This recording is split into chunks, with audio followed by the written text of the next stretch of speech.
The church bells wouldn't stop ringing. Evelyn Carter stood at the back of the sanctuary listening to those bells announce a wedding that was about to become the worst moment of her life, and she had no idea. She was 23 years old, wearing a dress her mother had sewn by hand over 6 months, and she actually believed, that her life was about to begin. The sanctuary was packed, every pew filled. Half the town of Ridgefield had turned out, not because they particularly loved Evelyn or her fiancé Thomas Whitmore, but because in a place this small and this cold and this far from anything that mattered, a wedding was entertainment. It was gossip. It was something to do besides watch cattle freeze or count the days until spring. Evelyn's father squeezed her arm. "You ready, girl?" She nodded, even though her stomach felt strange. She'd barely eaten that morning. Nerves, her mother said. Every bride gets them. Thomas was supposed to be waiting at the altar. Reverend McLean was supposed to be standing there with his Bible open, ready to bind them together in front of everyone who mattered. Evelyn had imagined this moment 1,000 times. Thomas in his good suit, that nervous smile he always gave her, the way his hand would shake just a little when he slipped the ring on her finger. But when the doors opened and the music started and every head in that church turned to look at her, Evelyn saw something wrong immediately. Thomas wasn't at the altar. Reverend McLean was there, looking uncomfortable. The groomsmen were there, shuffling their feet and avoiding eye contact. But the space where Thomas should have been standing was empty. Evelyn's father hesitated. The music kept playing. She could feel 200 eyes on her back. "Maybe he's just, her father started. Then the side door of the church banged open. Thomas Whitmore stumbled in. But he wasn't alone. Behind him came a woman Evelyn had never seen before. Tall, blonde, wearing a traveling dress that probably cost more than Evelyn's family made in a year. And behind her came 2 men in expensive suits, the kind of men who didn't belong in Ridgefield, Montana territory. The music stopped. Thomas looked at Evelyn and she saw something in his face she'd never seen before. Not guilt, not shame, something worse. Calculation. "I can't do this," Thomas said. His voice carried in the sudden silence. "Evelyn, I'm sorry. I can't marry you." The church erupted. Gasps, whispers. Someone's grandmother stood up and started shouting. Evelyn just stood there, frozen, her father's arm still linked with hers, her brain unable to process what was happening. Thomas kept talking. The words came fast, like he'd rehearsed them. "Miss Caroline Belmont has offered me a position with her father's railroad company in Chicago. A real future, Evelyn, not scratching dirt on a frontier that's going nowhere. I've got to take it. You understand, don't you? You've got to understand." Evelyn didn't understand. She couldn't breathe. The sanctuary was spinning. Caroline Belmont stepped forward, her hand sliding possessively onto Thomas's arm. She looked at Evelyn with something that wasn't quite pity and wasn't quite triumph. "I'm sure you'll find someone," Caroline said sweetly. "A nice local boy. Someone more appropriate." "Thomas." Evelyn's voice came out small. She hated how small it sounded. "Thomas, we've been engaged for 2 years." "I know." He had the decency to look away. "But this is business, Evelyn. This is opportunity. You wouldn't want me to throw that away, would you?" Her father moved forward. "You son of a—" But Thomas and his new benefactors were already leaving. Caroline Belmont gave Evelyn one last dismissive glance, the kind of look a city woman gives a frontier girl she considers beneath notice, and then they were gone. The side door slammed shut. The church was silent except for the sound of a wagon pulling away outside. Evelyn stood there in her handmade dress, in front of everyone she knew, and felt something inside her crack, not her heart. That would come later. Right now it was something simpler and more devastating, her dignity. The whispers started immediately. "Poor thing. I always knew Thomas was ambitious. What's she going to do now? 23 and abandoned at the altar. Nobody's going to want her after this." Evelyn's mother rushed forward, trying to shield her, but it was too late. The damage was done. She could see it in every face. The pity, the curiosity, the satisfaction of people who were secretly glad it hadn't happened to them. She ran. Still wearing the dress, still holding the bouquet her little sister had picked that morning, Evelyn shoved through the crowd and ran out the back of the church. Behind her, she could hear her mother calling, her father shouting. But she didn't stop. She couldn't stop. The frontier air hit her face like a slap. It was October and Montana Territory didn't forgive. The wind cut through her dress. She could see her breath. But she kept running, down the church steps, past the hitching posts, into the open prairie that stretched beyond the town. She had no plan, no destination. She just knew she couldn't stand there one more second with people looking at her like that. The dress caught on sagebrush. The delicate fabric her mother had worked so hard on began to tear. Evelyn didn't care. She stumbled over rocks, her fancy shoes sliding in the dirt, her vision blurred with tears she refused to let fall. How far she ran, she didn't know. Miles, maybe. Far enough that when she finally collapsed, gasping, on the edge of a creek bed she couldn't see Ridgefield anymore, couldn't hear the church bells, couldn't feel anything except the cold and the humiliation burning through her chest. She knelt there in the dirt, her wedding dress ruined, her life ruined, and screamed. Not a scream of sadness, a scream of rage. She'd done everything right, been a good daughter, a faithful fiancé. She'd waited while Thomas worked odd jobs and saved money. She'd ignored the rumors that he had wandering eyes. She'd believed him when he said they'd build a life together. And he'd thrown her away the moment something better came along. Stupid, Evelyn whispered to herself. Stupid, stupid girl. She didn't know how long she sat there, long enough that the sun started sinking toward the mountains, long enough that the cold began to seep into her bones. Her fingers were numb, her lips felt cracked. She should go back. She knew that. But the thought of walking into town, into her parents' house, seeing her mother's face, hearing the neighbors talk, no, she'd rather freeze. Actually, maybe she would freeze. The temperature was dropping fast. She could see frost forming on the grass near the creek. Her breath came out in clouds. Evelyn tried to stand, but her legs wouldn't cooperate. She'd run herself into exhaustion. The adrenaline that had carried her this far was gone, leaving only a hollow emptiness and a cold that was starting to feel almost comfortable. "This is stupid," a voice in her head said. "You're going to die out here over a man who isn't worth it." But another voice, quieter, said, "Maybe that's better than going back." She closed her eyes. That's when she heard the horse. Hoofbeats. Close. Coming toward her. Evelyn forced her eyes open. The world had gone fuzzy at the edges, but she could make out a rider approaching. A man on a big gray horse, silhouetted against the darkening sky. For a moment she thought maybe Thomas had come back. Maybe he'd realized what a mistake he'd made. Maybe, but as the rider drew closer, she realized she'd never seen this man before in her life. He was big. That was her first impression. Broad-shouldered, rough-looking, wearing a heavy coat and a hat pulled low. He didn't look like a townsman.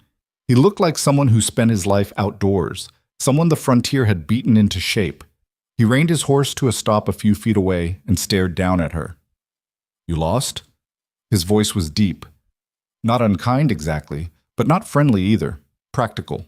Evelyn tried to answer, but her teeth were chattering too hard. The man swung down from his horse with the ease of someone who'd been riding since childhood. He crouched in front of her, studying her face, her torn dress, her frozen hands. "How long you been out here?" I don't know." He cursed under his breath. Then he shrugged off his coat and wrapped it around her shoulders. It was heavy and warm and smelled like leather and wood smoke. "Can you stand?" "I think so." She couldn't.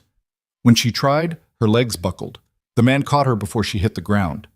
"Jesus," he muttered, "you're half frozen." He looked toward the horizon, where the last light was fading. "Town's too far. You'll never make it." "I'm not going back to town." He raised an eyebrow. "That's so." "I'll die first." "You keep sitting out here, you'll get your wish." He studied her for a long moment. "My ranch is about 3 miles west.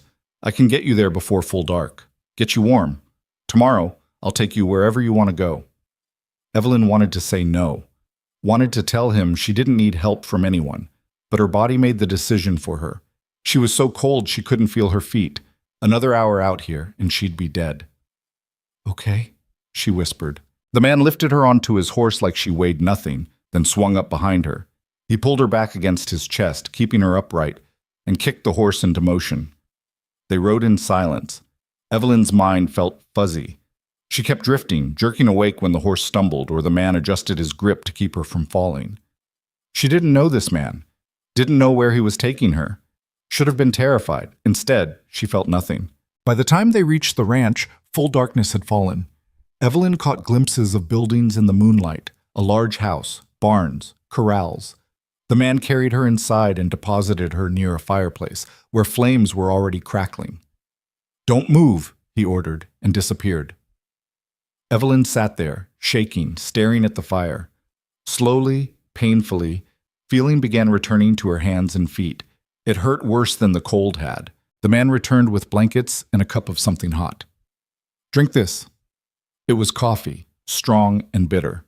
Evelyn drank it anyway, feeling the heat spread through her chest. "Got a name?" the man asked. "Evelyn. Evelyn Carter." "Caleb Ryder." He settled into a chair across from her, watching her with an expression she couldn't read. "You run away from home?" "No." "Husband beat you?" "I don't have a husband." Caleb gestured at her dress. What was left of it. "You always wear wedding dresses when you go for walks?" Evelyn looked down. The dress was destroyed. Torn, stained with dirt and grass, the delicate lace her mother had carefully sewn hanging in shreds. She started laughing. Couldn't help it. It was either laugh or cry, and she was so tired of crying. "I was supposed to get married today," she said when she could breathe again. "He left me at the altar, in front of the whole town, so I ran." Caleb's expression didn't change. "That's unfortunate." "Unfortunate." Evelyn laughed again, a harsh sound. "That's one word for it." "What are you planning to do?" "I don't know. Die of exposure, apparently. You interrupted that plan." "Seems like a waste." "Does it?" She met his eyes. They were dark, unreadable. "You don't know me. Maybe I'm not worth saving." "Maybe," he shrugged. "But you're on my property now, and I don't need a frozen corpse drawing questions. So we've got a problem." "What kind of problem?" Caleb leaned forward, resting his elbows on his knees. "I can take you back to town tomorrow. But from what you've said, I'm guessing you don't want to go back." "I'd rather eat glass." "Figured." He was quiet for a moment, studying her. "Or you could stay here." Evelyn blinked. "Stay? This is a working ranch. 15,000 acres. 50 head of cattle, more by spring. I've got 4 ranch hands who live in the bunkhouse, and I live here." He gestured around the house. "It's not luxurious, but it's solid, and it's a long way from town." "You're offering me a job?" "Not exactly." Caleb's jaw tightened. "I'm offering you a marriage." The world stopped. "What?" "You heard me." He didn't look embarrassed or nervous, just matter of fact, like he was discussing the price of cattle. "A practical arrangement. You need a place to go where people won't whisper about you. I need someone to manage this house and keep the accounts. My wife died 3 years ago. Haven't found anyone to replace her. Haven't really looked." Evelyn stared at him. "You want to marry me? You don't even know me." "Don't need to know you. Need to know if you're capable of hard work and if you can keep your mouth shut when necessary. You ran 5 miles in a wedding dress and nearly froze to death rather than face gossip. That tells me you've got spine. That's more than most women around here." "This is insane." "Probably." Caleb shrugged. "But it solves both our problems. You get protection, shelter, and a name that isn't connected to being abandoned. I get someone to run the household so I can focus on the ranch. No romance, no promises beyond the practical ones, just a partnership. People will talk. People always talk, but they talk quieter when a woman has a husband and a ring, and this ranch is isolated enough that we won't hear most of it anyway." Evelyn wanted to tell him no, wanted to say it was crazy to marry a complete stranger out of spite and desperation. But where else would she go? Back to town, where every person she passed would remember her standing in that church while Thomas walked away, where her parents would look at her with pity for the rest of her life, where every man who might have courted her would see damaged goods. Or she could stay here, in the middle of nowhere, with a man who apparently needed a wife the way some men needed a new horse. It was insane. It was also the only real option she had. "What would you expect from me?" she asked quietly. "Keep the house, manage the food stores and supplies, handle the accounts and correspondence, cook for me and the hands when necessary. Beyond that," he paused, "separate rooms. I'm not looking for affection, Miss Carter. I'm looking for competence. And if I fail, if I can't do what you need..." Then we'll figure something else out. But I don't think you'll fail. He stood up. Think about it tonight. If you want me to take you back to town tomorrow, I will. No questions. If you want to stay, we'll ride to the county seat and find someone to marry us. Your choice. He left her sitting there by the fire. Evelyn stared at the flames, her mind spinning. This was madness. She should leave, should go home and face the humiliation and rebuild her life somehow. But another part of her, the part that had screamed in rage on that creek bank, whispered something different. Thomas had thrown her away because she wasn't valuable enough, because some rich city girl offered him a better deal. Fine, she'd make her own deal, with a stranger who at least had the decency to be honest about what he wanted. She'd marry Caleb Ryder, she'd learn to survive on this harsh frontier, and she'd become someone who could never be thrown away again. The next morning, Evelyn woke up in a bed she didn't remember getting into. For a moment, she forgot where she was. Then it all came crashing back. The church. Thomas. The long run into the wilderness. The man who'd found her. Caleb. She sat up slowly. Her body ached. Her throat was raw, but she was alive and warm, and that was something. Someone had left clothes folded on a chair near the bed, practical things. A simple dress and undergarments. Much plainer than what she was used to, but clean and sturdy. Evelyn changed, grateful to finally be out of the ruined wedding dress. When she emerged from the bedroom, she found Caleb in the kitchen, making coffee. He looked up when she entered. You decided? No greeting, no pleasantries, just the question. Evelyn met his eyes. I'll stay. I'll marry you.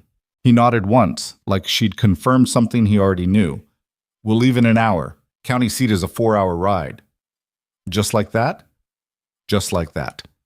They rode out as the sun climbed over the mountains. Evelyn sat behind Caleb on his horse, holding onto his waist, watching the landscape slide by. It was beautiful in a harsh way. Endless rolling plains, distant mountains, sky so big it made her feel impossibly small. They didn't talk much during the ride. Caleb pointed out landmarks occasionally, the creek that marked the boundary of his property, the line of trees where elk sometimes appeared, the rocky outcropping where he'd once shot a mountain lion that was killing calves. Everything he showed her was about survival, about the constant work of staying alive on land that didn't care whether you lived or died. The county seat was barely bigger than Ridgefield, a collection of buildings clustered around a main street, with a courthouse and a handful of businesses. Caleb tied up the horse and led Evelyn inside the courthouse without ceremony. The clerk looked bored until Caleb told him what they wanted. Marriage license? Today? Today. There's usually a waiting period. Caleb put money on the counter, more than was probably necessary. Today. The clerk pocketed the money and pulled out forms. Names? An hour later, Evelyn Carter became Evelyn Ryder. No ceremony, no guests, just a bored clerk reciting words from a book while Caleb stood beside her, his face expressionless, and Evelyn tried not to think about how different this was from what she'd imagined her wedding would be. When it was over, Caleb produced a ring, a simple gold band, worn and scratched. It was my mother's, he said quietly, sliding it onto her finger. Only ring I've got. Evelyn stared at it. The weight felt strange on her hand. Thank you, she whispered. Caleb just nodded. They rode back to the ranch as husband and wife, strangers bound by law and desperation. When they arrived, Caleb helped her down from the horse and gestured toward the house. Your room is upstairs, second door. Mine is the first. The hands eat breakfast at dawn and dinner at dusk.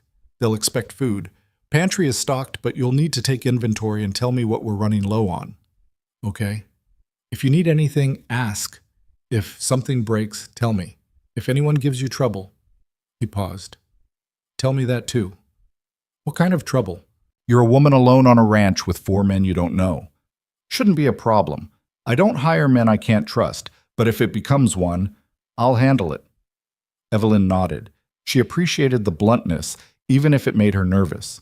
Caleb turned to leave, then stopped. One more thing. The town will hear about this eventually. When they do, they'll have opinions. Let them. What matters is what happens here, on this land. Everything else is just noise.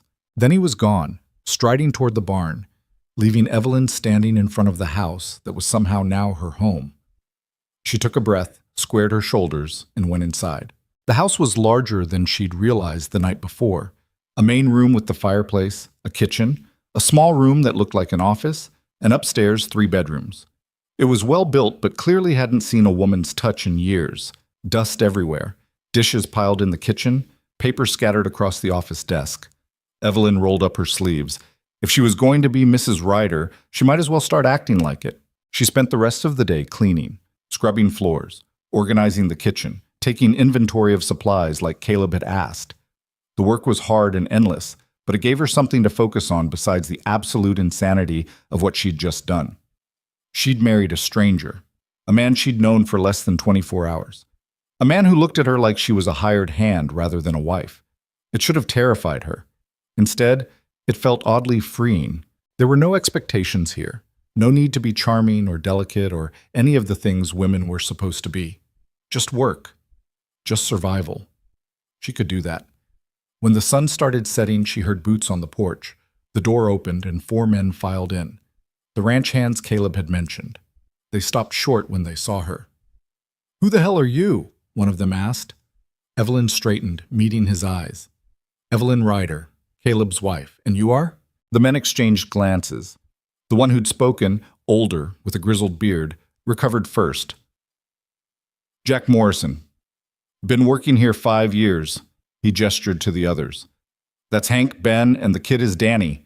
Nice to meet you. Dinner will be ready in an hour." She turned back to the stove, dismissing them. She could feel their stares on her back. "Caleb got married?" Hank said quietly. "When?" "Today, apparently," Jack replied. "She don't look like much." Evelyn's hands tightened on the spoon she was holding, but she didn't turn around.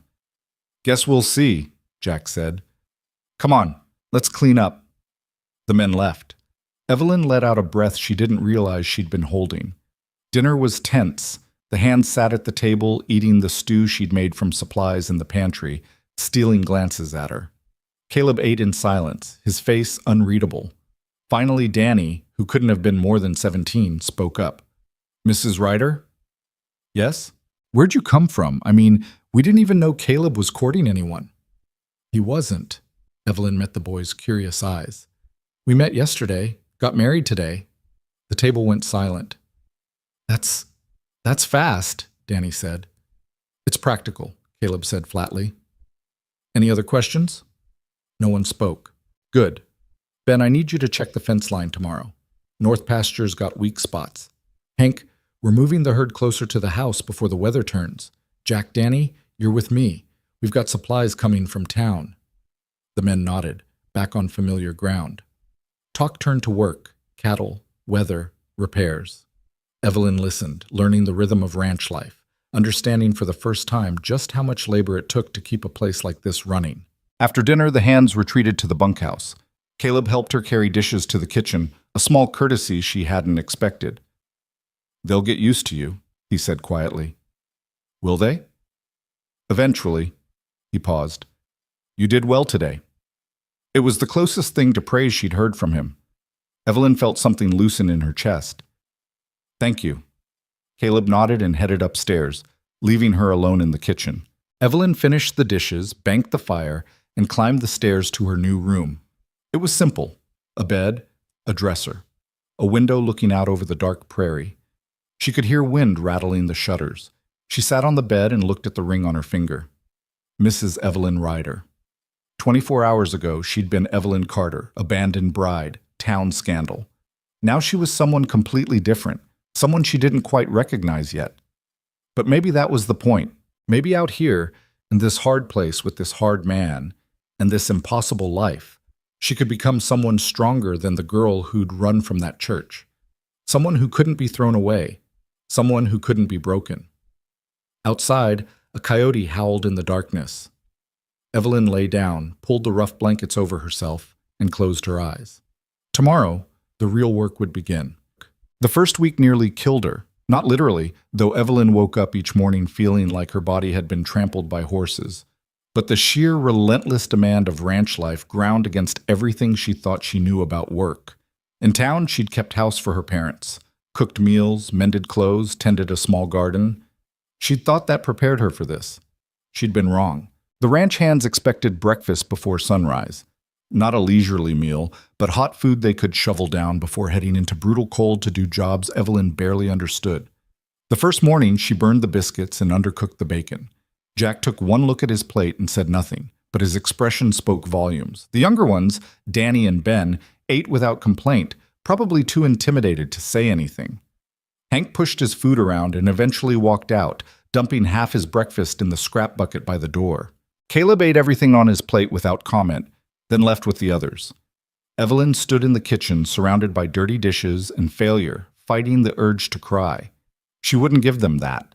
Wouldn't give anyone the satisfaction of seeing her break. Instead, she cleaned up, took inventory of what she'd done wrong, and started preparing for the next meal. By the second morning, the biscuits were edible. By the fourth, they were actually good. By the end of the week, even Hank cleaned his plate. But cooking was only the beginning. The house was enormous compared to what she was used to, and it fought her at every turn. The wood floors needed constant sweeping, dirt tracked in from boots, dust from the prairie wind that seemed to seep through every crack. The fireplace devoured wood faster than she could carry it in from the woodpile. Laundry meant hauling water, heating it over the fire, scrubbing clothes by hand until her knuckles bled, then hanging everything outside where it froze stiff in the October air. And the accounts. Caleb had mentioned them casually, like they were a minor task.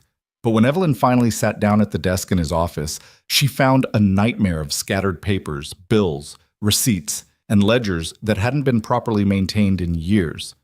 Someone, presumably Caleb's first wife, had kept meticulous records up until 3 years ago.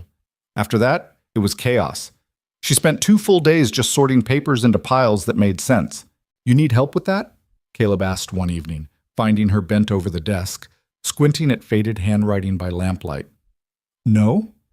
Evelyn didn't look up. "I need whoever kept these accounts before to have written more legibly." "That was Sarah, my first wife." Evelyn's hands stilled. Caleb rarely mentioned his previous marriage. She knew almost nothing about the woman who'd lived in this house before her, slept in a different bedroom down the hall, probably sat at this same desk doing these same tasks. "She had good handwriting," Evelyn said carefully, "until 37 months ago. Then nothing. She got sick that winter, lasted 4 months before she died." Caleb's voice was flat, matter-of-fact. "After that, I just shoved papers in drawers and dealt with things when I had to. That explains why I found 3 years of unopened correspondence from the Cattle Association. Seemed like busy work. It's how you know market prices and where to sell your herd." Evelyn finally looked up at him. "You've been losing money, Caleb, quite a bit actually. The prices you've been accepting are 30% below market average." He frowned. "How much are we talking?" "Last year alone? Around $2,000. Caleb's jaw tightened. "Show me." She did. Spread out the records, walked him through the numbers, pointed out where he could have gotten better prices if he'd known what other ranchers were getting. To his credit, he listened without arguing, asked smart questions, and when she finished, just nodded. "Fix it," he said. "I intend to." Something that might have been approval flickered across his face. Then he left her to her work. By the end of the second week, Evelyn had the accounts organized, correspondence answered, and a system in place that would prevent the chaos from returning. She also had a better understanding of the ranch's finances than Caleb probably did. They weren't wealthy, but they weren't struggling either. Solid middle ground, with potential for growth if managed properly. She made notes, plans, ideas she wasn't quite ready to voice yet. The hands remained wary of her, but the wariness was shifting into something else. Respect, maybe. Or at least acknowledgement that she wasn't going to collapse or run away screaming. Jack was the first to thaw, probably because he was old enough to have seen plenty of frontier wives come and go. He started leaving the morning's milk on the kitchen step instead of making her fetch it from the barn. Small gesture, but it saved her 20 minutes every day. Danny was friendly by nature, too young to maintain suspicion for long. He started lingering after meals, asking questions about town, about her life before. Evelyn kept her answers vague, but appreciated the conversation. Ben remained neutral, professional. He did his work, ate his meals, said little. Evelyn got the sense he was waiting to see how things played out before committing to an opinion. Hank was the problem. He was maybe 10 years older than Caleb, weathered and hard, with the look of a man who'd spent his entire life outdoors and resented anything that suggested softness or weakness. He watched Evelyn with barely concealed contempt, made comments just loud enough for her to hear. Woman's work in a woman's place, I suppose. Surprised she hasn't asked Caleb to take her back to town yet. Give it another week. She'll break. Evelyn ignored him. She had bigger concerns than one bitter ranch hand's opinion, like learning to survive Montana winter. The cold came early that year. By mid-November, morning temperatures dropped below freezing and stayed there. Snow fell in bursts, not the gentle snow of Christmas cards, but blinding walls of white that erased the horizon and turned the world into a frozen hell. The wind didn't just blow, it attacked, finding every gap in the house's defenses, making the shutters bang and the walls creak. Evelyn learned to dress in layers, learned to wrap her hands before going outside because bare skin froze in minutes, learned to recognize the signs of a storm coming, the particular quality of light, the way the animals acted, the smell of the air. She also learned that ranch work didn't stop for weather. The animals still needed feeding. The water still froze and needed breaking. The wood still needed hauling. Caleb and the hands worked through conditions that would have sent town folks hiding indoors, and they expected meals waiting when they came back in half-frozen and exhausted. One morning in late November, Evelyn woke to find the house colder than usual. The fire had died completely during the night, something that shouldn't have happened if she'd banked it properly. Her breath plumed in the darkness. She wrapped a blanket around herself and stumbled downstairs. The main room was freezing. When she opened the door to check the woodpile, wind slammed into her face hard enough to make her gasp. Snow had drifted against the side of the house, burying the woodpile under 3 feet of white. Behind her, she heard boots on the stairs. Caleb appeared, already dressed for outdoor work. Storm came in harder than expected, he said, taking in the dead fire, and Evelyn standing there in her nightdress and blanket. I'll get the wood. I can do it. You'll freeze before you dig down to usable pieces. Get dressed, warm clothes, boots, coat. You're coming with me to the barn. Why? Because this storm's going to last 2 days, maybe 3. We need to move supplies into the house now, while we can still walk to the barn. After that, we might not be able to leave. He wasn't exaggerating. By the time Evelyn got dressed and followed Caleb outside, the wind was howling and visibility had dropped to maybe 20 feet.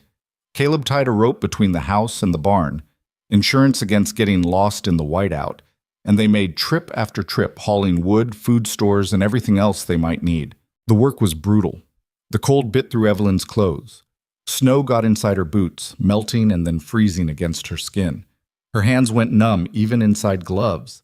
But she kept moving, kept carrying, because stopping meant admitting she couldn't handle this, and she'd rather die than admit that. On the 4th trip, she slipped on ice and went down hard, dropping the wood she'd been carrying. Caleb hauled her back to her feet without a word, helped her gather the scattered logs, and they continued. By the time they finished, Evelyn could barely feel her extremities. Back inside, Caleb built up the fire while she stood there shaking, ice crusted in her hair and eyebrows. Sit, he ordered, pointing at the chair closest to the flames. She sat. Caleb pulled off her boots and gloves, inspecting her hands and feet for frostbite. His touch was impersonal, clinical, but careful. You're fine, he said finally. Cold, but fine. No permanent damage. That was the worst thing I've ever experienced. That was a mild storm. Wait until January. Evelyn started laughing. She couldn't help it. The absolute ridiculousness of this life, of what she'd signed up for, hit her all at once. Caleb raised an eyebrow. Something funny? 6 weeks ago, I was worried about whether my wedding dress had enough lace. Now I'm hauling firewood through a blizzard so I don't freeze to death in my sleep. Regret it? She considered the question seriously. Did she regret leaving her old life? Regret marrying a stranger? Regret choosing this harsh existence over the comfortable misery of town gossip? No, she said finally. I don't regret it. Something shifted in Caleb's expression. Not quite a smile, but close. Good, he said, because it gets harder from here. The storm lasted 3 days. The hands stayed in the bunkhouse. They had their own supplies and their own fire. Evelyn and Caleb were trapped in the house together, the first extended time they'd spent in close quarters since the marriage. It was awkward at first. They were still essentially strangers who happened to share a roof and a last name, But isolation and shared survival had a way of breaking down barriers. They worked together, keeping the fire going, preparing meals, monitoring the livestock through brief trips to the barn when the wind died down enough to risk it. They talked more in those 3 days than they had in the previous month. Caleb told her about the ranch, about the years of work it had taken to build it from nothing, about droughts and hard winters and cattle diseases that had nearly bankrupted him twice, about his first wife, Sarah, who'd grown up on a ranch and knew the life she was marrying into. She was strong, Caleb said one evening, staring into the fire. Practical. Good with animals, good with numbers. We worked well together. Did you love her? The question came out before Evelyn could stop it. Too personal, maybe. But Caleb didn't seem offended. In a way, he said slowly. Not the romantic way stories talk about. But I respected her, relied on her. When she died, it felt like losing my right hand. Everything fell apart without her. Is that why you married me? To replace her? No. He looked at her directly. You're not Sarah. Not even close. She was born to this life. You're learning it from scratch. But you're learning it, which is more than I expected. What did you expect? Honestly? That you'd last maybe 2 weeks before begging me to take you back to town. Sorry to disappoint. I didn't say I was disappointed. He paused. You're tougher than you look, Evelyn. That's worth something out here. It was the first real compliment he'd given her, and it landed like a stone in still water, sending ripples through her chest. Thank you, she said quietly. They fell silent, listening to the wind scream outside. When the storm finally broke, the world had been transformed. Snow covered everything in pristine white, drifted against buildings, buried fences. The sky was painfully blue, the sun reflecting off snow bright enough to hurt. Caleb and the hands immediately set to work digging out, checking on cattle, repairing damage. Evelyn returned to her routine, cooking, cleaning, managing the household. But something had shifted. She felt more solid here now. Less like a guest and more like someone who belonged. December brought more storms, but also brief periods of calm. During one clear stretch, Caleb announced they needed to go to town for supplies before the worst of winter hit. You want to come? He asked Evelyn over breakfast. Every head at the table turned toward her. She hadn't been to town since the wedding, hadn't seen another person besides Caleb and the ranch hands in over a month. Part of her wanted to say no, to avoid the inevitable stares and whispers. But another part, the part that was growing stronger every day, wanted to face it. Wanted to walk into town as Mrs. Ryder, not as the abandoned bride.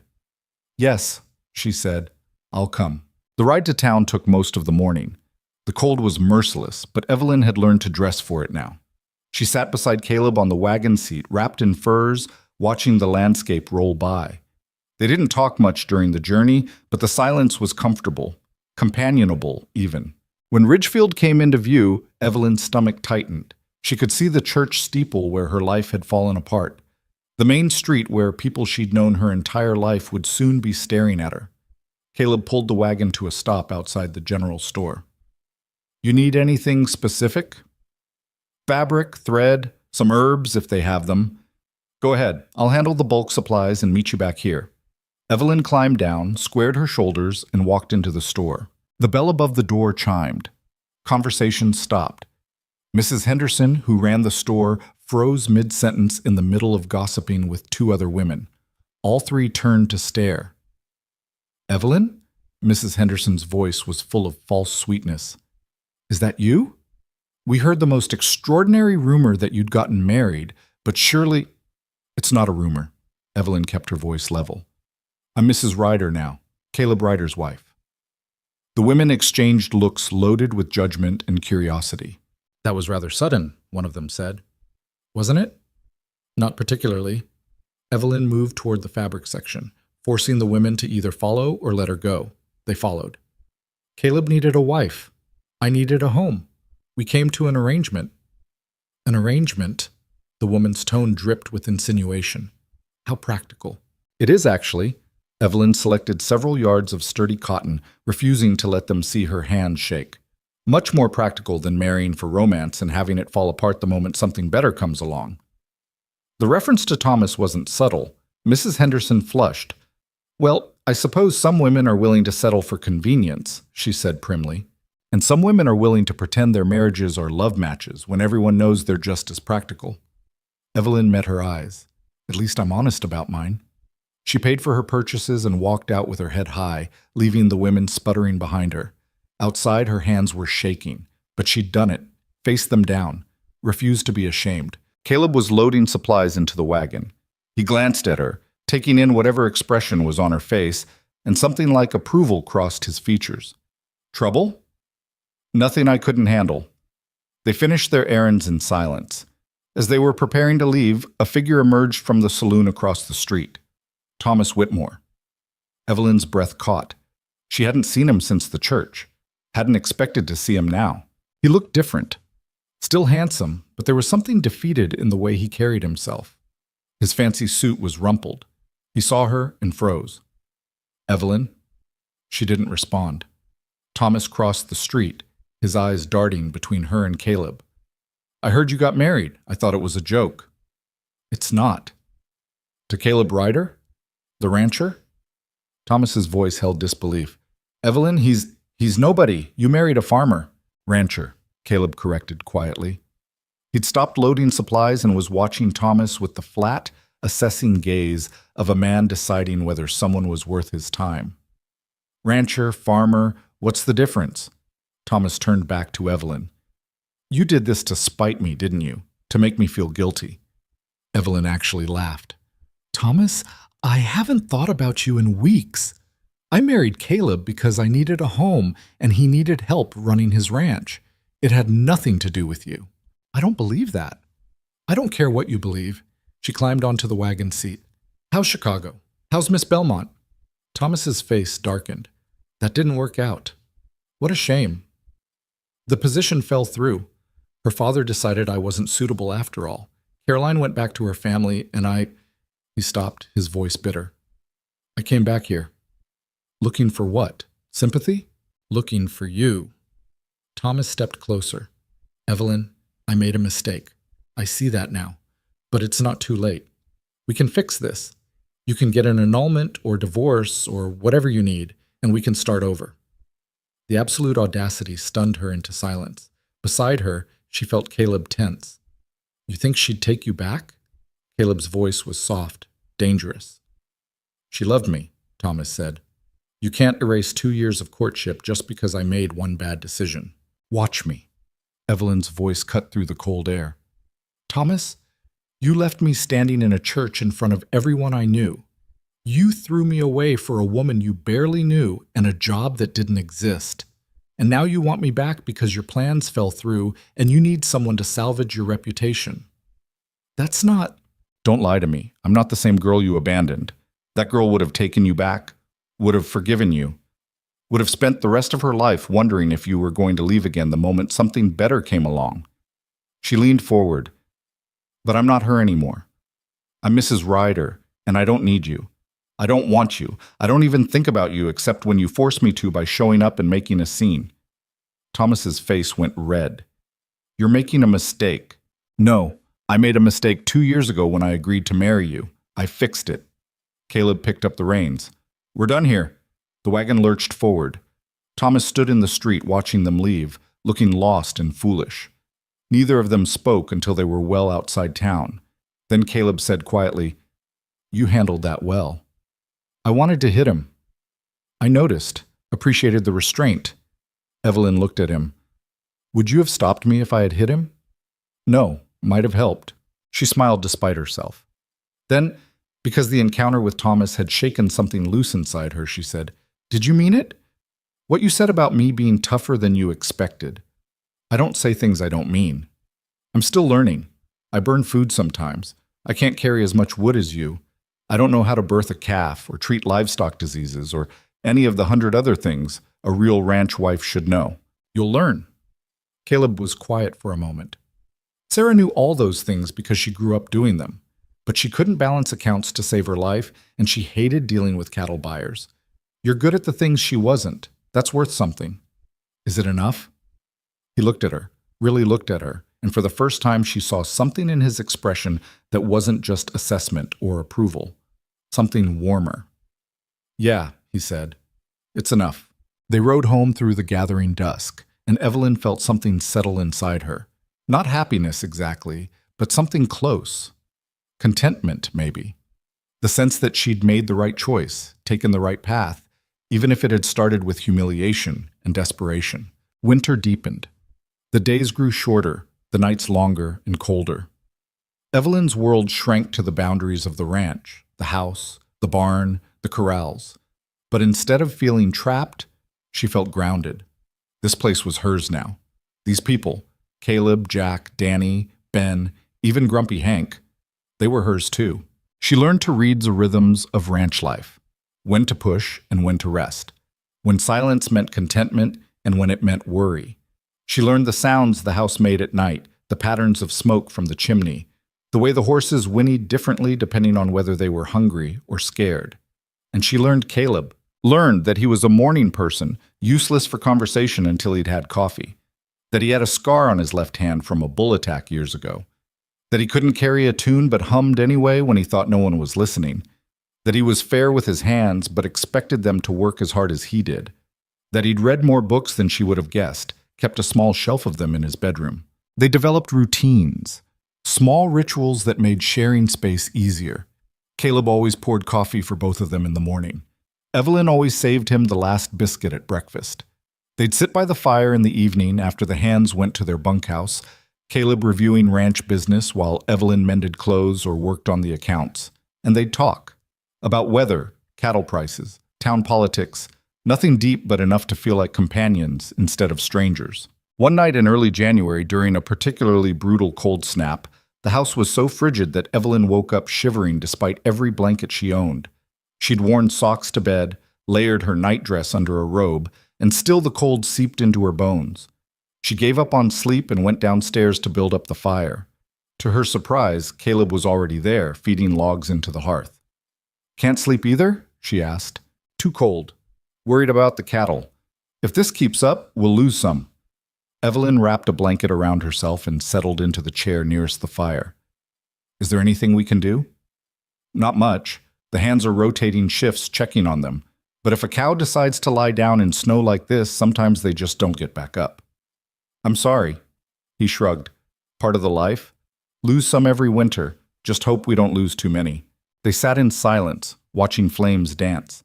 After a while, Caleb said, "You should go back to bed. Get what sleep you can." "I'm not any warmer up there than I am here." "Your room's on the north side, takes the worst of the wind." He hesitated. "If you want, you can sleep in the spare room. It's smaller, holds heat better." "The spare room doesn't have a bed." "No, but my room does, and I'm down here anyway." Evelyn looked at him. It was a practical offer, delivered practically, with no undercurrent of anything improper. Just one person trying to keep another person from freezing. "Thank you," she said, "but I'll stay down here if you don't mind the company, at least until I warm up." "Suit yourself." They stayed by the fire for hours, dozing in chairs, waking to feed more wood into the flames. At some point, Evelyn woke to find Caleb had draped an extra blanket over her. At another point, she woke to find he'd fallen asleep in his chair, his head tilted back, his face softer in sleep than it ever was during waking hours. She studied him in the firelight, tried to reconcile the hard, practical man who'd offered her a marriage of convenience with this person who covered her with blankets and worried about cattle and kept books hidden in his bedroom. He was a good man, she realized. Not warm, not romantic, but good, steady, reliable, the kind of person you could build a life with, even if that life looked nothing like what you'd imagined. When dawn finally came, gray and cold, Caleb stirred and found her watching him. "Storm break?" he asked, his voice rough with sleep. "I don't know. I haven't checked." He stood, stretched, moved to the window. "Still coming down. Going to be a hard day." "Most of them are." He looked back at her, something unreadable in his expression. "You really don't regret this? Any of it?" "I'm cold, tired, and pretty sure I'll never feel my toes again. But no, I don't regret it." She stood up, letting the blankets fall away. "Do you? Regret marrying you?" He considered the question seriously. "No, you're a hell of a lot of work, but you're worth it."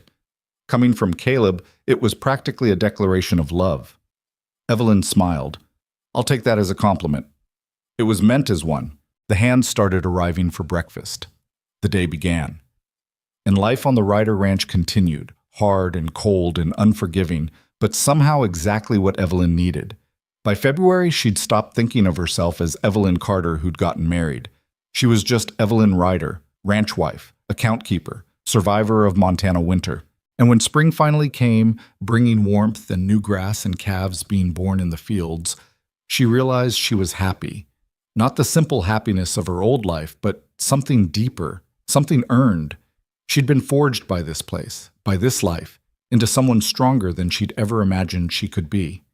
And standing on the porch one evening, watching Caleb work with the horses in the corral, she realized something else too. She was falling in love with her husband. The realization terrified her more than any blizzard had. Evelyn stood on that porch watching Caleb gentle a skittish mare, his movements patient and sure, and felt her chest constrict with something she hadn't planned on, hadn't wanted, and definitely hadn't agreed to when she'd signed those marriage papers. This was supposed to be practical. A business arrangement, protection and partnership, and nothing more. Falling in love with him wasn't part of the deal. She went back inside before he could look up and see her watching. Busied herself with dinner preparations, trying to ignore the way her hands trembled slightly as she peeled potatoes. This was dangerous. Love made you vulnerable, made you care too much, made you into the kind of woman who could be destroyed when the man you loved decided you weren't enough anymore. She'd been that woman once. She wouldn't be her again, but the feeling didn't go away just because she wanted it to. It grew quietly over the following weeks, in small moments she couldn't defend against. The way Caleb brought her coffee without being asked on mornings when he saw she was tired. How he'd started consulting her on ranch decisions, actually listening to her suggestions about cattle sales and supply purchases. The evening he came in from a long day and found her struggling with a stuck window, and instead of just fixing it himself, he showed her how to do it, patient and thorough, treating her like someone capable of learning instead of someone who needed constant rescue. Spring brought work that made winter look leisurely by comparison. Calves being born meant sleepless nights, ranch hands running between the house and barn with updates. Caleb sometimes gone for 18 hours straight dealing with difficult births or sick animals.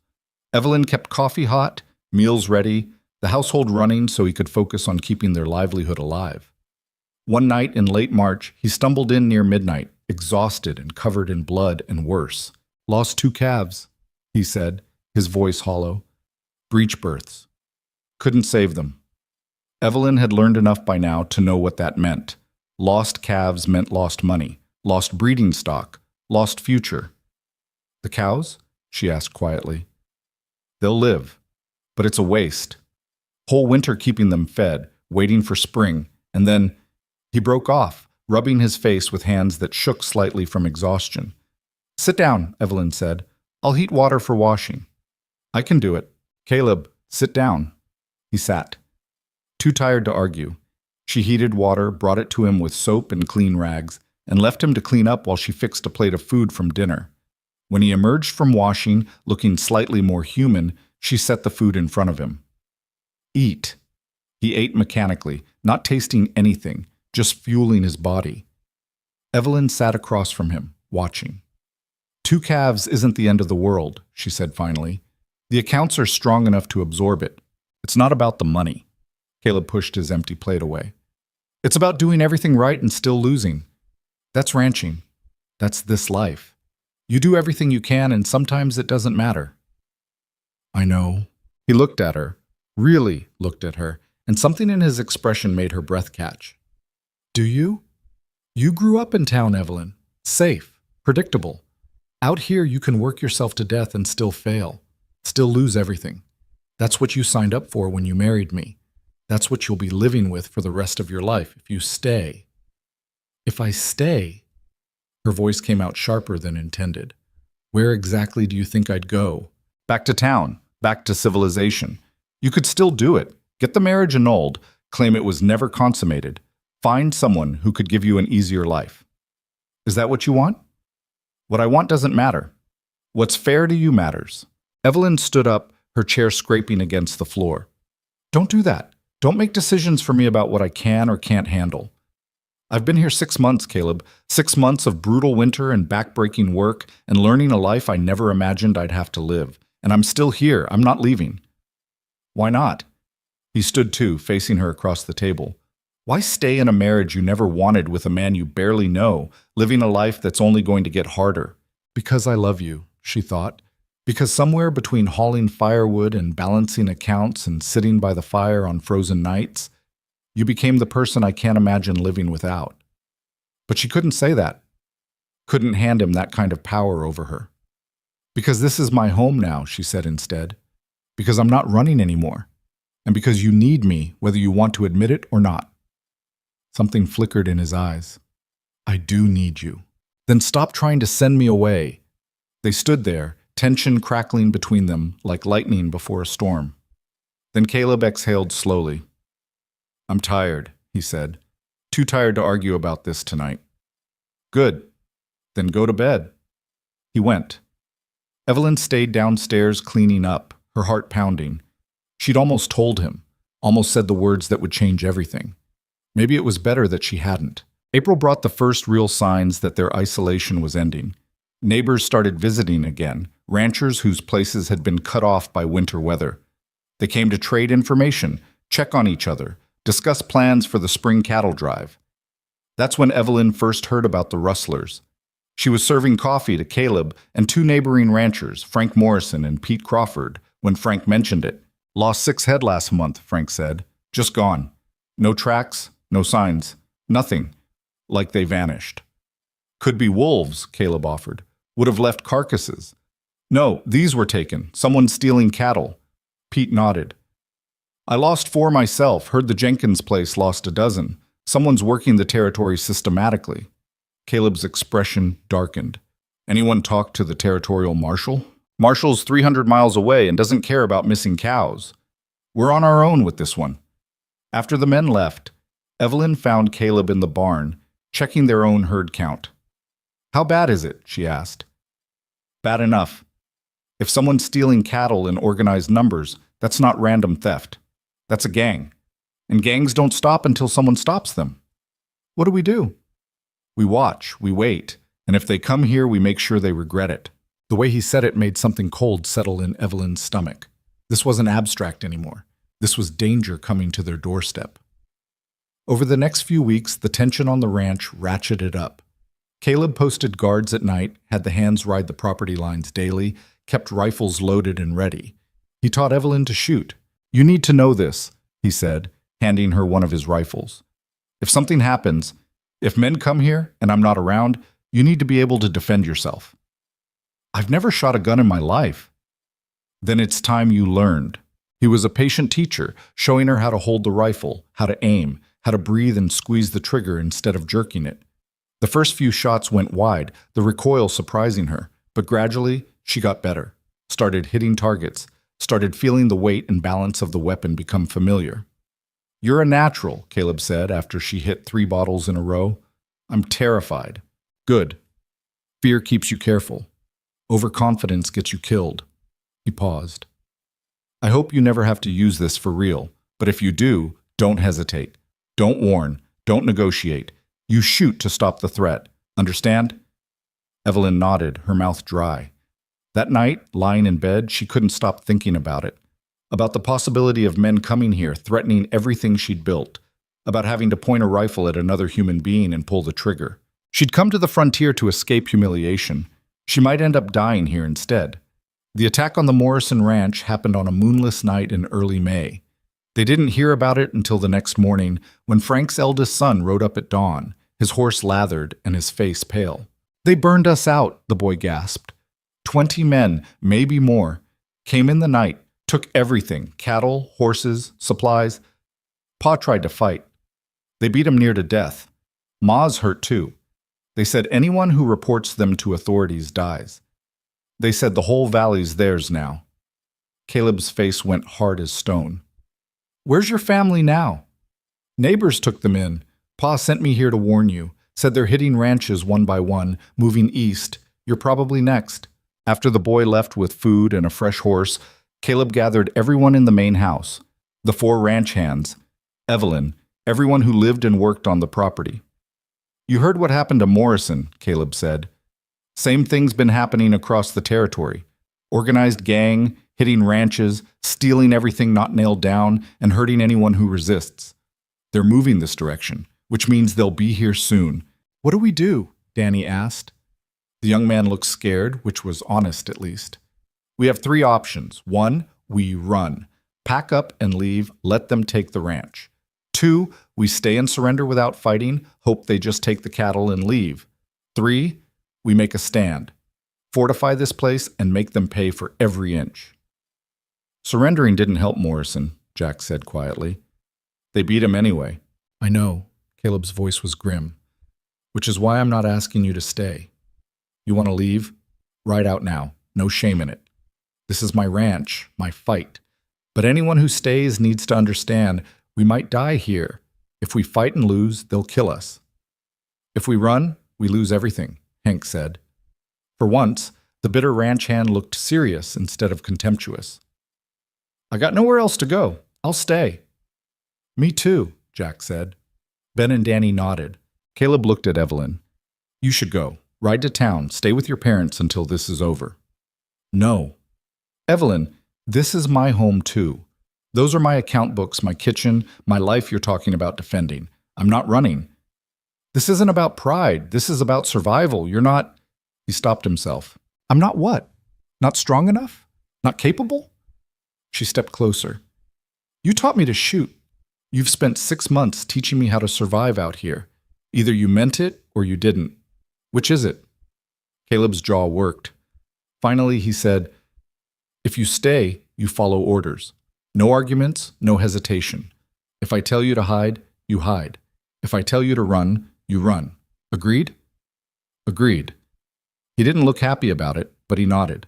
They spent the next 3 days preparing, boarding up windows on the ground floor, moving supplies into the house, cleaning and loading every weapon on the property. Caleb rode to the neighboring ranches, the ones that hadn't been hit yet, trying to organize a joint defense. Some agreed to help. Others had already fled. Pete Crawford brought his 2 oldest sons and extra ammunition.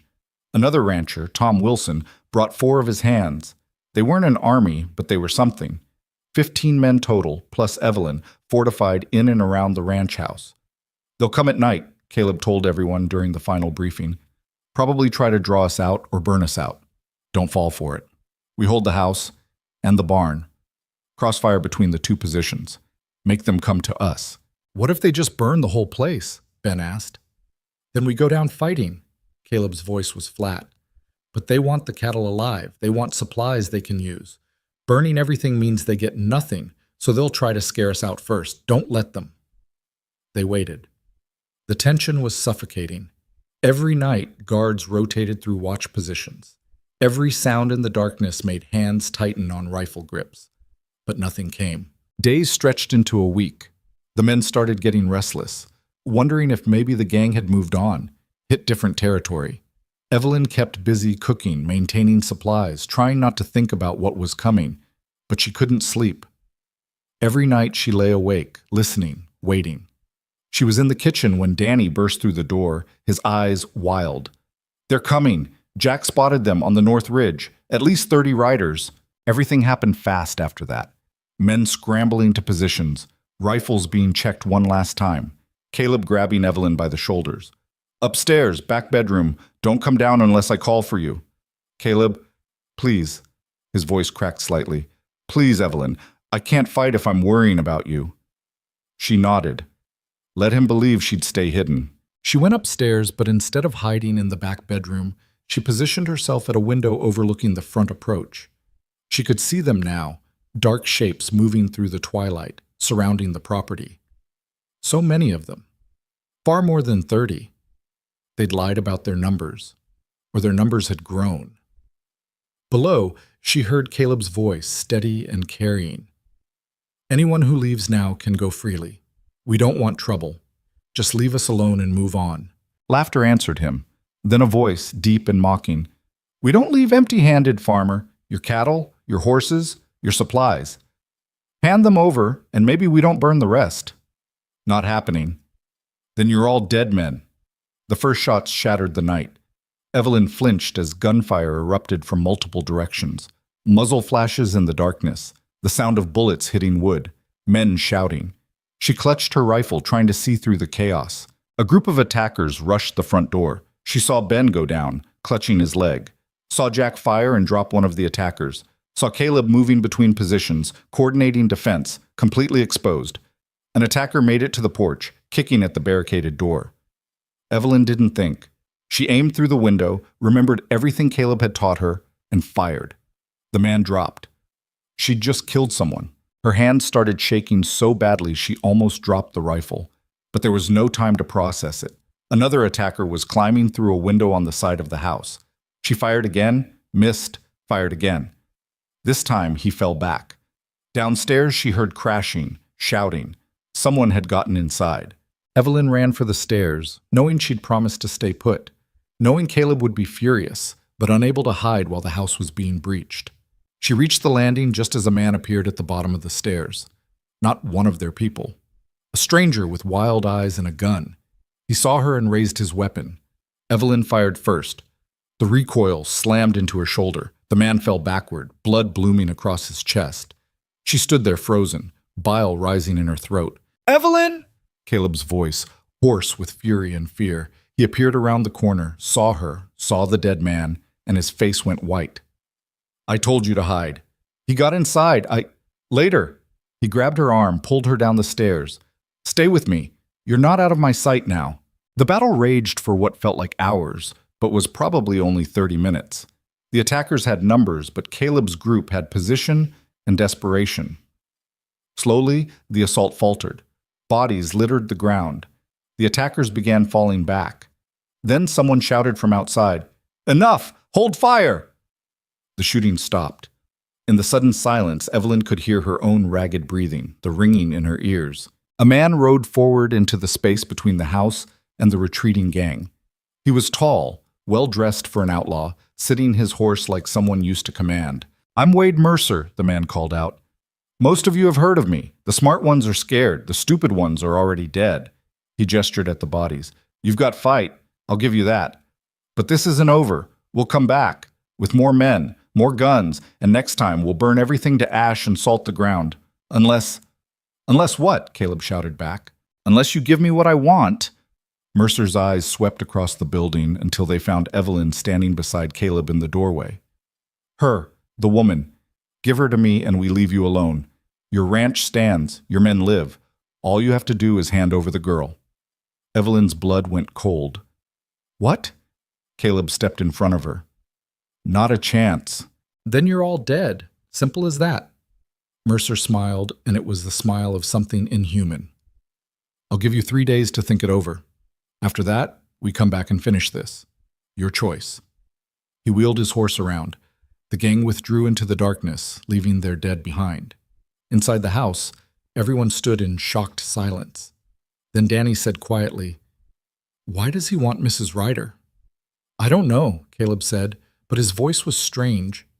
Evelyn touched his arm. "Caleb?" He looked at her, and she saw fear in his eyes, real fear. "We need to talk, alone." They went into his office. He closed the door, leaned against it, and said, "Mercer knows you, or knows of you. That's not random. Someone told him about you." "Who would—" She stopped. "Thomas. Your former fiancé? He came back to town months ago, tried to get me to leave you. I refused, but if he's angry, if he's desperate—" She felt sick. Could he have joined them? "I don't know, but we're going to find out." Caleb's voice was hard as iron. "And then we're going to end this. All of it." Outside, the night settled back into uneasy silence, but everyone knew it wasn't over. It was just beginning. The 3 days Mercer gave them felt like years compressed into hours. They buried their dead, Pete Crawford's youngest son, one of Tom Wilson's hands, and a ranch hand from another property. Ben survived his leg wound but would walk with a limp. 2 others had injuries that needed tending. They'd won this round, but barely. And everyone knew the next round would be worse. Caleb sent riders to every ranch within 50 miles, calling for help, trying to organize a real defense. Some responded, most didn't. Fear had settled over the valley like fog. On the second day, a rider appeared under a white flag. Not Mercer. Someone else. When he got close enough, Evelyn's breath stopped. Thomas Whitmore. He looked different. Harder. There was a gun on his hip that looked well used. When Caleb went out to meet him, Evelyn followed, despite his gesture for her to stay inside. Thomas's eyes found her immediately. Evelyn, you look well. Ranch life suits you better than I thought it would. What do you want, Thomas? To save your life. He glanced at Caleb. Mercer's serious. 3 days, then he comes back with twice the men. You can't win, but Evelyn doesn't have to die with you. Let me guess, Caleb said coldly. She comes with you, and we're all left alone. Something like that. Thomas's smile was ugly. I told Mercer about her, about the abandoned bride living on an isolated ranch with a husband who doesn't love her. I told him she might be persuaded to leave if the alternative was watching everyone she knows get killed. You bastard! Evelyn's voice shook with rage. You did this! You brought them here! I gave them information. What they do with it isn't my problem. Thomas shrugged. But I can fix it. Come with me now, Evelyn. We'll leave the territory, start over somewhere else. No one else has to die. Why? She stepped closer, needing to understand. Why would you do this? What did I ever do to you besides refuse to take you back? You embarrassed me. Thomas's mask cracked, showing the bitter anger underneath. You, a nothing from nowhere, rejected me in the street, made me look like a fool. Everyone in town laughed, said I got what I deserved for abandoning you at the altar. Do you know what that's like? Having the woman you threw away act like you're not worth having back? So you joined a gang of murderers and thieves? I joined men who know how to take what they want instead of begging for scraps. He looked at Caleb. You think he loves you? He married you out of convenience. He'd hand you over in a heartbeat if it meant saving his ranch. No, Caleb said quietly. I wouldn't. Then you're a fool. Thomas turned his horse. 2 days left. Think about it, Evelyn. Your life and everyone else's, or your pride. What's it going to be? He rode off before she could answer. That night, Caleb called a meeting with everyone. The ranch hands, the men who'd stayed to help, Pete Crawford, Tom Wilson, everyone who'd chosen to make a stand. You heard the offer, Caleb said. They want my wife. They're promising to leave if I hand her over. Now, I'm not doing that. But some of you have families. Some of you came here to help, not to die for someone else's marriage. So I'm giving you the same choice I gave you before. Leave if you want. No shame. Take your families and go. What about you? Pete asked. You staying no matter what. This is my land, my home, my wife. Yeah, I'm staying. Even if it means dying. Even then, the room was quiet. Then Jack spoke up. I got no family. No place else to go. I'm staying. Me too, Hank said. Knew this life would kill me eventually. Might as well be for something. One by one, the men committed. Not all of them. 2 of Tom's hands left, and no one blamed them. But most stayed. After the meeting dispersed, Evelyn found Caleb outside, staring at the dark mountains. You should have taken the offer, she said quietly. He turned to face her. What? You should have told them to take me. Saved the ranch, saved your men. It's the practical thing to do. I don't want to hear this. Caleb, I'm serious. This is my fault. Thomas came here because of me. Mercer wants me because of whatever sick game Thomas is playing. All of this is happening because you married me, so fix it. Hand me over and end it. He crossed the distance between them in 2 steps, gripping her shoulders. Stop talking. I'm trying to... No. You're trying to sacrifice yourself because you think you're not worth fighting for. You think because Thomas threw you away that you're something people trade off when things get hard. But you're wrong. His voice was rough, urgent. You're my wife, Evelyn. Not because we signed papers, not because it was practical. Because in the last 6 months, you became the person I trust most in this world. The person I... He stopped, struggling with words he'd probably never said out loud. The person I love. Evelyn's breath caught. What? I love you. I didn't mean to. Didn't plan on it. But somewhere between winter storms and cattle accounts and teaching you to shoot, it happened. And I'll be damned if I let anyone take you from me. Not Thomas, not Mercer, not anyone. So stop asking me to give you up. The answer is no. Now and always. She was crying. When had she started crying? I love you too. He kissed her then, hard and desperate, and she kissed him back with everything she had. All the fear, all the love, all the fierce determination to survive this and build a life on the other side. When they finally broke apart, Caleb rested his forehead against hers. We're going to make it through this. How can you be sure? Because we have to. Because I'm not losing you. Because we're going to fight like hell, and we're going to win. He pulled back, his eyes intense. You trust me. With my life. Good. Because I've got a plan. It's dangerous and probably stupid, but it's the only chance we've got, he told her. She listened. And when he finished, she nodded despite the terror singing through her veins. Okay, she said. Let's do it.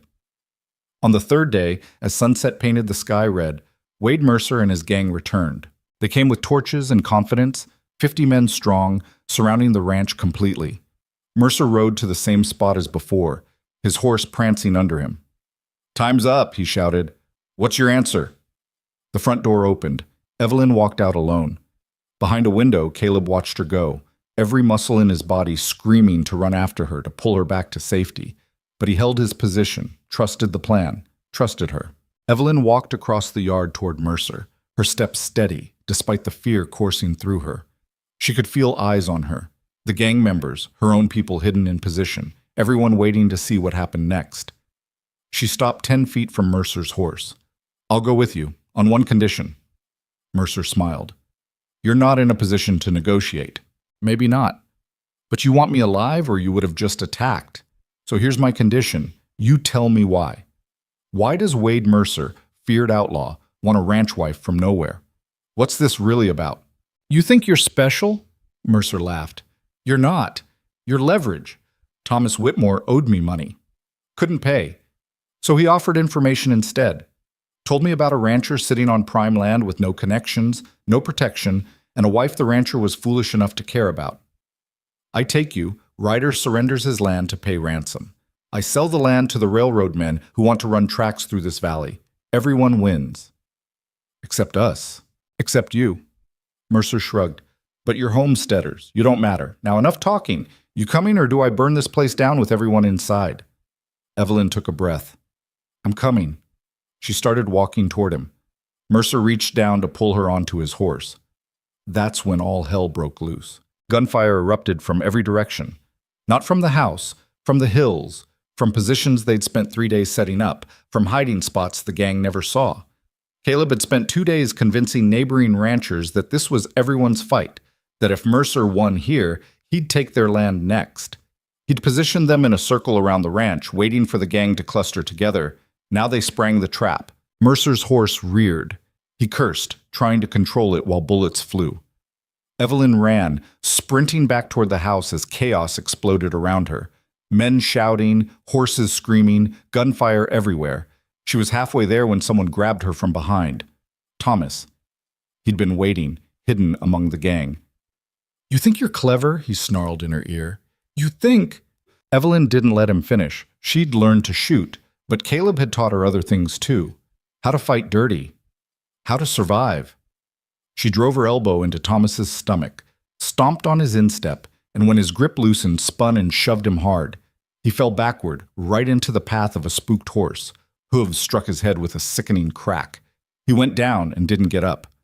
Evelyn ran again, finally making it to the house where Caleb was waiting, his rifle still smoking. You okay? He shouted over the gunfire. I'm okay. Then get inside and stay down. But she didn't, couldn't, not when the battle was raging around her home, around the people she'd come to care about. She grabbed her rifle from where she'd left it by the door and took position at a window. The fight was brutal. The gang had numbers, but they were caught in a crossfire, confused and panicked. Mercer tried to rally them, screaming orders, but it was chaos. Men fell on both sides. The night lit up with muzzle flashes and burning torches. Then Mercer himself broke through toward the house, his face twisted with rage. He'd lost control, lost his advantage, and he was coming for the woman he blamed for it all. Evelyn saw him coming, raised her rifle. Her hands were steady now. Everything Caleb had taught her came back clearly. Breathe, aim, squeeze. She fired.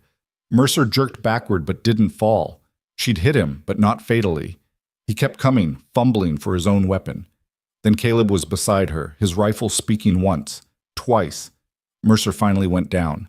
The fight lasted another 10 minutes before the remaining gang members broke and ran. They'd lost their leader, lost half their numbers, lost their nerve. The ranchers pursued them into the night, making sure they kept running. When silence finally fell, it was shocking. Evelyn stood in the window, her ears ringing, her whole body shaking with adrenaline. Around the property, people were emerging from cover, checking on the wounded, counting their dead. They'd won. At a cost, but they'd won. Caleb pulled her away from the window, checking her for injuries even though she kept saying she was fine. His hands were shaking. Don't ever do that again. Don't ever make yourself bait. It worked. I don't care. It took 10 years off my life watching you walk toward that bastard. You told me to trust you, so trust me back. He pulled her into his arms, holding her so tight she could barely breathe. I thought I'd lost you. I'm right here. I'm not going anywhere. They stood like that while around them, the ranch slowly came back to life. People tending wounds, putting out fires, beginning the grim work of cleanup. But they'd survived. The ranch stood. Dawn came eventually, painting the sky in shades of gold and pink. Evelyn stood on the porch, watching the sun rise over land that was still theirs. Caleb came up beside her, sliding an arm around her waist. It's over, she said quietly. This part is. There'll be more troubles. Always are out here. I know. She leaned into him. But we'll face them together. Yeah. He kissed the top of her head. We will. The territorial marshal arrived 3 days later, too late to help, but in time to document what had happened. The surviving gang members who'd been captured talked freely, desperate to avoid hanging. They confirmed everything, Mercer's plans, the railroad scheme, Thomas's involvement. It was bigger than just cattle rustling. It had been a coordinated attempt to drive homesteaders off valuable land. But it had failed. The ranchers had stood together, and the territory took notice. Within a month, new settlers started arriving, emboldened by news that the valley was safe now, that people here fought for each other. The community Caleb had started building became something real, and Evelyn, the abandoned bride who'd fled into the wilderness to escape shame, became something else entirely. People spoke her name with respect now. The woman who'd faced down Wade Mercer. The woman who'd helped save the valley. But she didn't care about reputation or stories people told. She cared about the ranch, about the life she was building with a man she'd learned to love, about the future stretching before them like the endless prairie sky. She'd come here broken. The frontier had forged her into something stronger, and she was just getting started. Summer arrived with a vengeance, bringing heat that shimmered off the prairie in waves and work that never seemed to end. The battle with Mercer's gang had left scars, literal ones on some of the men who'd fought, metaphorical ones on everyone else. Ben still limped. Hank had taken a bullet through his shoulder that healed crooked, limiting his range of motion. 2 of Pete Crawford's hands had died, and Pete himself looked 10 years older. But they'd survived. And in the harsh calculus of frontier life, survival counted for everything. Evelyn threw herself into rebuilding what the fight had damaged. Fences needed mending. Supplies needed restocking. The house had bullet holes that let in wind and rain. She worked alongside Caleb and the hands, learning skills she'd never imagined needing. How to stretch wire tight between posts, how to patch roof shingles, how to doctor horses with injuries that would have killed them without care. She was stronger now. Her hands had calluses that would never go away. Her skin had darkened from constant sun exposure. When she caught her reflection in the mirror, rare, since vanity seemed like a luxury from another life, she barely recognized herself. The soft town girl was gone. In her place stood someone harder, leaner, capable of things that girl never could have managed. Caleb noticed. She caught him watching her sometimes while she worked, his expression unreadable.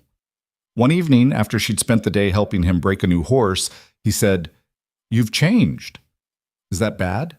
No. He was quiet for a moment. Just different from what I expected. When I married you, I thought I was getting someone who'd manage the house and accounts, keep things running while I handled the ranch. But you're doing both now. You're everywhere, doing everything. Sometimes I forget you haven't been doing this your whole life. Evelyn wiped sweat from her face. They were in the barn, surrounded by the smell of hay and horse and leather. Are you saying I'm doing too much? I'm saying you're doing more than you should have to. This isn't the life I promised you. You didn't promise me anything except a roof and protection. Everything else I chose. She stepped closer. I'm not fragile, Caleb. I'm not going to break because the work is hard. I know that. Saw it during the fight. You stood there while bullets were flying and you didn't run. He reached out, running his thumb along a scar on her hand from a barbed wire injury weeks ago. But I don't want you to have to be that strong all the time. You shouldn't have to fight for your life on your own property. You shouldn't have scars. Everyone out here has scars. That's the price of living. Doesn't mean I like seeing them on you. The tenderness in his voice made her chest ache. Since the night he told her he loved her, things between them had shifted. They were still practical, still focused on survival and work, but there was softness now too. Small touches. Long conversations after dark. The way he'd started reaching for her hand without thinking about it. She was happy. Strange to realize it, but she was. Despite everything, the violence, the hardship, the constant struggle, she was happier than she'd ever been in her old life. That happiness made her vulnerable in ways she wasn't prepared for. It was mid-July when the nausea started. At first, Evelyn thought it was something she'd eaten, spoiled meat or water that had sat too long in the heat. But when it continued for 3 days, when she found herself unable to keep breakfast down, a different possibility occurred to her. She tried to dismiss it. They'd been careful. Mostly. Separate rooms had become a polite fiction months ago. But there had been that night after the battle when they'd both been too raw and too grateful to be alive to think about consequences, and other nights since then. By the 4th day, she couldn't deny it anymore. She knew what this was. She was pregnant. The realization hit her while she was alone in the kitchen, and she had to sit down before her knees gave out. A baby. She was carrying Caleb's child. In the middle of nowhere, with the nearest doctor a day's ride away, in a place where women still died in childbirth regularly because there was no help available, terror and wonder warred inside her chest. She didn't tell Caleb right away. Couldn't find the words. How did you tell your husband, the man you'd married out of desperation 6 months ago, that you were carrying his child? Would he be happy, angry, worried? She spent a week working through her own feelings first. The fear was real and persistent. She'd seen enough in her months on the ranch to know how fragile life was out here. Animals died, people died. Children especially died. The frontier didn't care about hope or love or plans for the future. But underneath the fear was something else. Something that felt almost like joy. She wanted this. Wanted a child with Caleb, wanted to build a family, wanted to create something that would outlast them both. She was hanging laundry one morning, her stomach churning but manageable, when Caleb came around the corner of the house and stopped short. You're sick again. It wasn't a question. He'd been watching her more carefully lately, noticing things she'd hoped to hide. I'm fine. Evelyn. He crossed the distance between them. You've been sick every morning for over a week. That's not fine. We need to get you to a doctor. I don't need a doctor. The hell you don't. Could be anything. Bad food, disease, something serious. I'm not taking chances with your health. Caleb, I'm not sick. She set down the wet shirt she'd been hanging. I'm pregnant. He froze. What? Pregnant. With child. Due sometime in late winter, if I'm calculating right. He stared at her like she'd spoken a foreign language. You're sure? Pretty sure. All the signs are there. How long have you known? About a week. I wanted to be certain before I said anything. Caleb turned away, running both hands through his hair. His shoulders were tense, his breathing uneven. Evelyn's heart sank. This wasn't happiness. This was panic. Say something, she said quietly. I don't know what to say. His voice was rough. A baby. Here. Now. After everything, he broke off. You don't want it. That's not what I said. Then what are you saying? He turned back to face her, and she saw fear naked in his eyes. I'm saying Sarah died giving birth, right here in this house. I watched her bleed to death while the closest midwife was 50 miles away in a snowstorm. The baby died too. So yes, I'm terrified, because I can't lose you like that. I won't survive it. Evelyn hadn't known. He told her Sarah died of illness during winter, but not the details. Not that it had been childbirth, not that he'd lost both wife and child in one devastating blow. I'm not Sarah, she said gently. I know that. But death doesn't care about differences. It takes who it wants. He stepped closer, his hands hovering near her shoulders like he was afraid to touch her. We have to be careful. You have to take it easy. No heavy lifting, no hard work, no Caleb, I'm pregnant, not dying. Women do this all the time. Not always successfully, not out here. His jaw tightened. Promise me you'll be careful. Promise me you won't take risks. I promise I'll be reasonable. But I can't stop living just because I'm having a baby. The ranch doesn't stop. Work doesn't stop. Then we hire more help. Get someone to take over your tasks. Whatever it takes to keep you safe. She wanted to argue, to tell him he was being overprotective and irrational, but she could see the genuine terror in his face. This wasn't about control. It was about a man who'd already lost one family and couldn't bear the thought of losing another. Okay, she said softly. We'll be careful. Both of us. But Caleb, you have to trust that I'm strong enough for this. I didn't survive everything we've been through just to die bringing new life into the world. He pulled her into his arms then, holding her carefully, like she was made of glass instead of the steel they both knew she'd become. I love you, both of you. I just need you to understand how scared I am. I'm scared too, but we'll face it together, like everything else. The news spread quickly once they told the hands. Jack congratulated them gruffly. Danny was excited, asking 100 questions about babies that neither Evelyn nor Caleb could answer. Ben offered quiet support. Even Hank managed something that might have been well wishes, though it came out more like a grunt. Word spread to the neighboring ranches, too. Women Evelyn barely knew started appearing with advice, hand-me-down baby clothes, offers to help when the time came. It was strange and touching to realize she'd become part of a community she hadn't known existed. Pete Crawford's wife, Margaret, came by one afternoon with a basket of supplies and blunt wisdom. First one? Margaret asked, settling into a chair in Evelyn's kitchen. Yes. You're terrified. Is it that obvious? It's that universal. Margaret smiled. Every woman having her first baby out here is terrified. The ones who aren't are fools. But you're strong.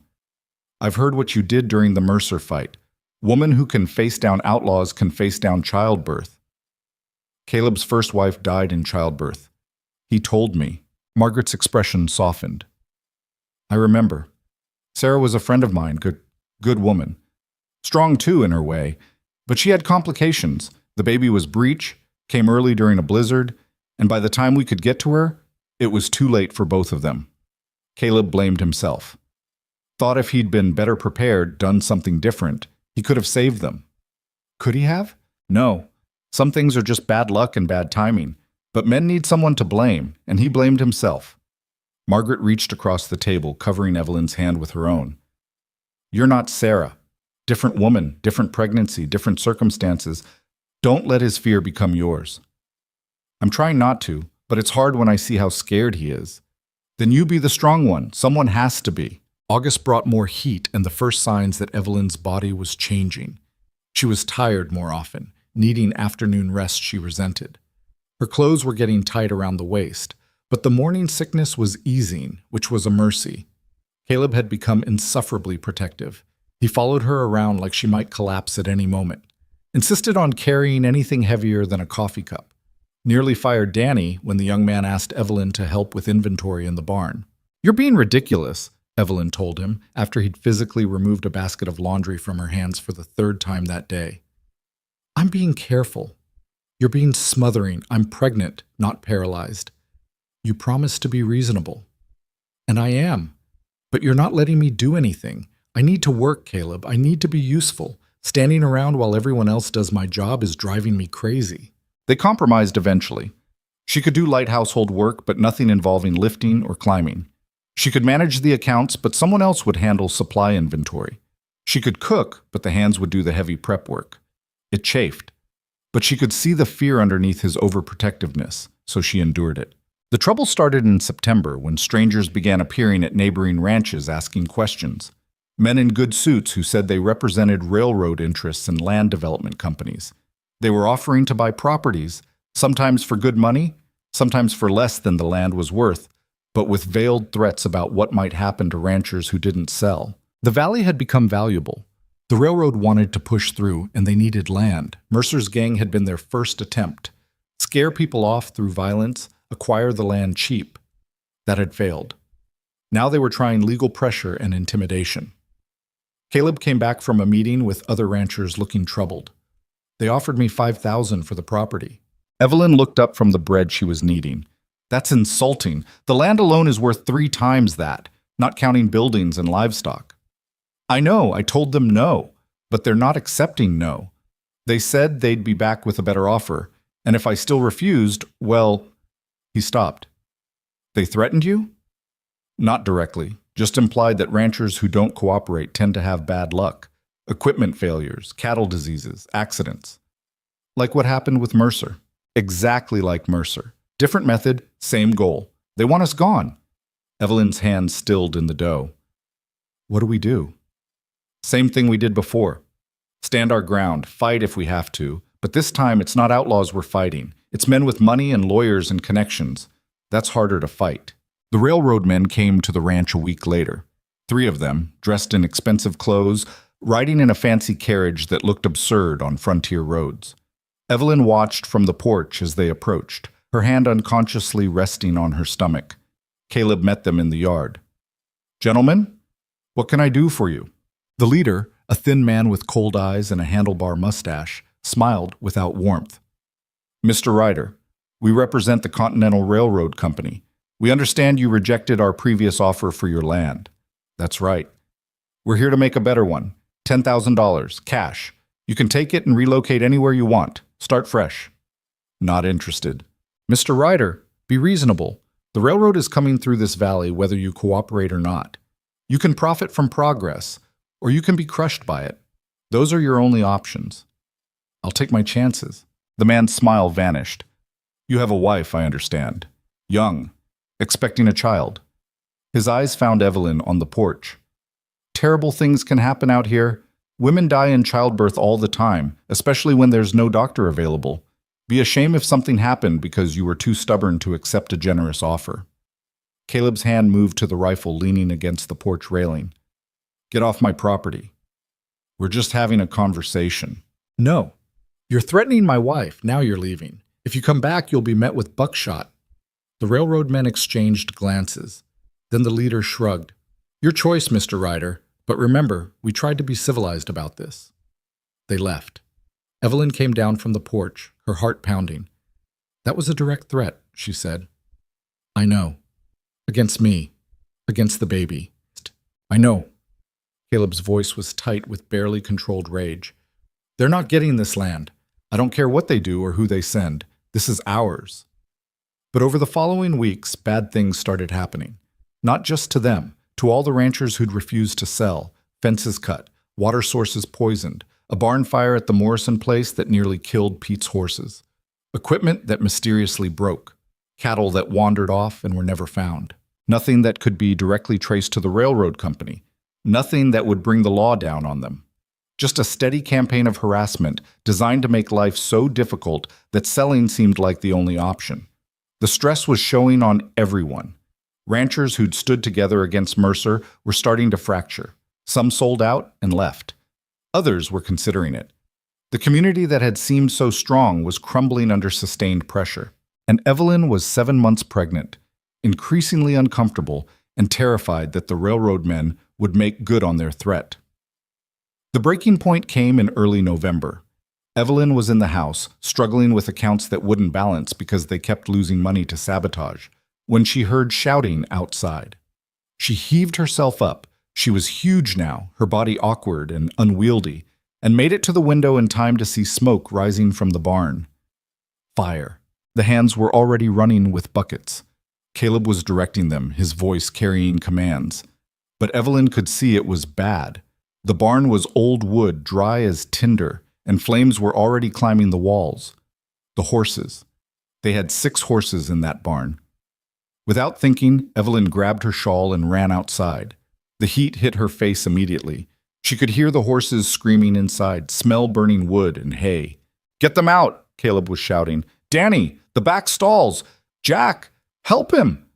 Men were running into the burning building, coming out with panicked horses. But there were too many, the fire was spreading too fast, and Evelyn could hear one horse still inside, screaming in terror. Caleb disappeared into the smoke. Evelyn's heart stopped. Seconds stretched into hours. Then he emerged, leading the last horse, his face blackened with soot, coughing. The barn collapsed behind him.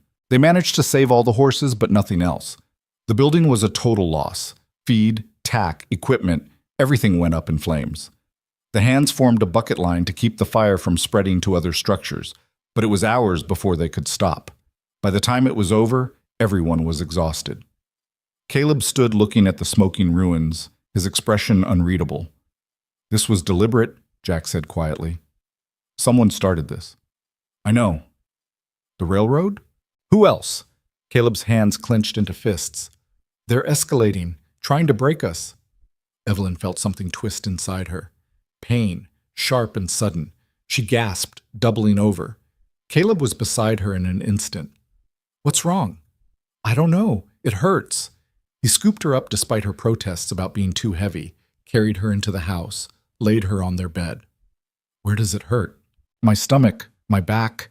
Another cramp seized her, too early. The baby wasn't due for 2 more months. "Caleb, something's wrong." His face went white. "I'm getting help. Hold on." He ran. Evelyn lay there, trying to breathe through the pain, trying not to panic. This couldn't be happening. Not now. Not like this.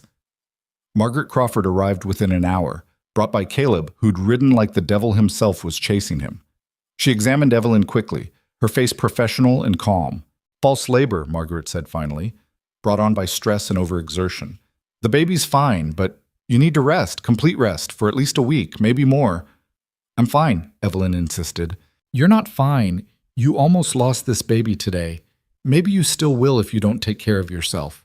Margaret's voice was stern. "I know you're strong. I know you've been handling everything that's been thrown at you. But sometimes strength means knowing when to stop pushing. This is that time." After Margaret left, Caleb sat beside the bed holding Evelyn's hand. He hadn't said much, but she could see the terror in his eyes. The same terror he'd shown when she first told him she was pregnant. "I'm sorry," she whispered. "For what?"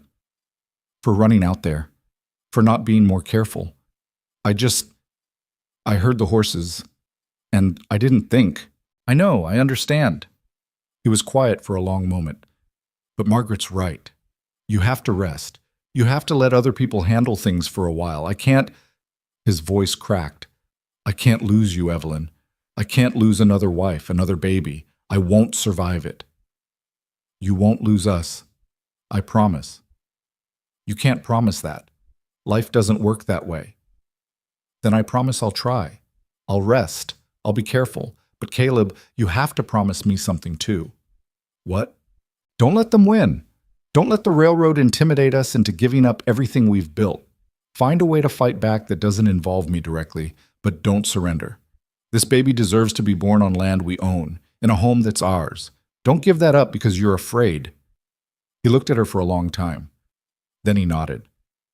"Okay, we fight, but you stay here safe and let me handle it." Agreed. The next day, Caleb called another meeting with the neighboring ranchers. This time, he had a plan. If the railroad wanted to play legal games, they could play legal games too. Caleb used some of their savings to hire a lawyer from the territorial capital, a man who specialized in land rights and railroad law, someone who could fight the Continental Railroad Company with their own weapons. It wasn't cheap, but the other ranchers who hadn't sold out yet contributed. They pooled resources, hired the lawyer, and fought back. The legal battle took weeks. Documents were filed, claims were made.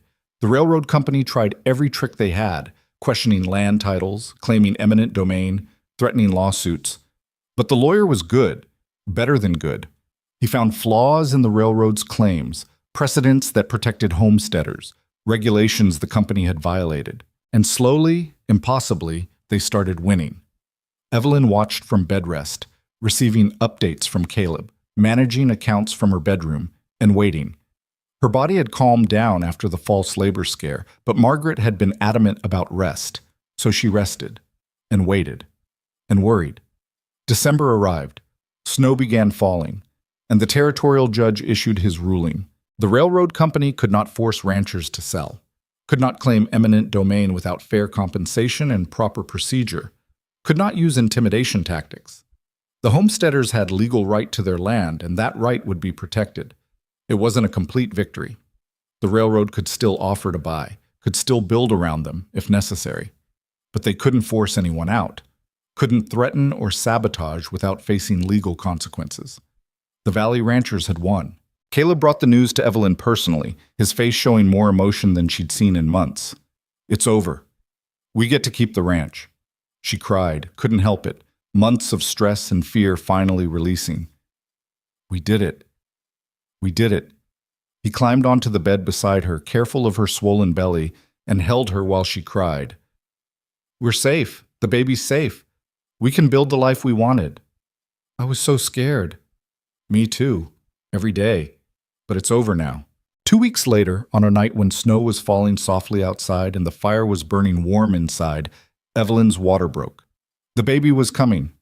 Caleb went into controlled panic mode, sent Danny riding for Margaret, sent Jack to get another woman who'd assisted with births, boiled water, gathered clean linens, did everything the women had told him to prepare while watching Evelyn with undisguised terror. "It's too early," he kept saying. "The baby's not due for another 3 weeks." "Babies come when they're ready."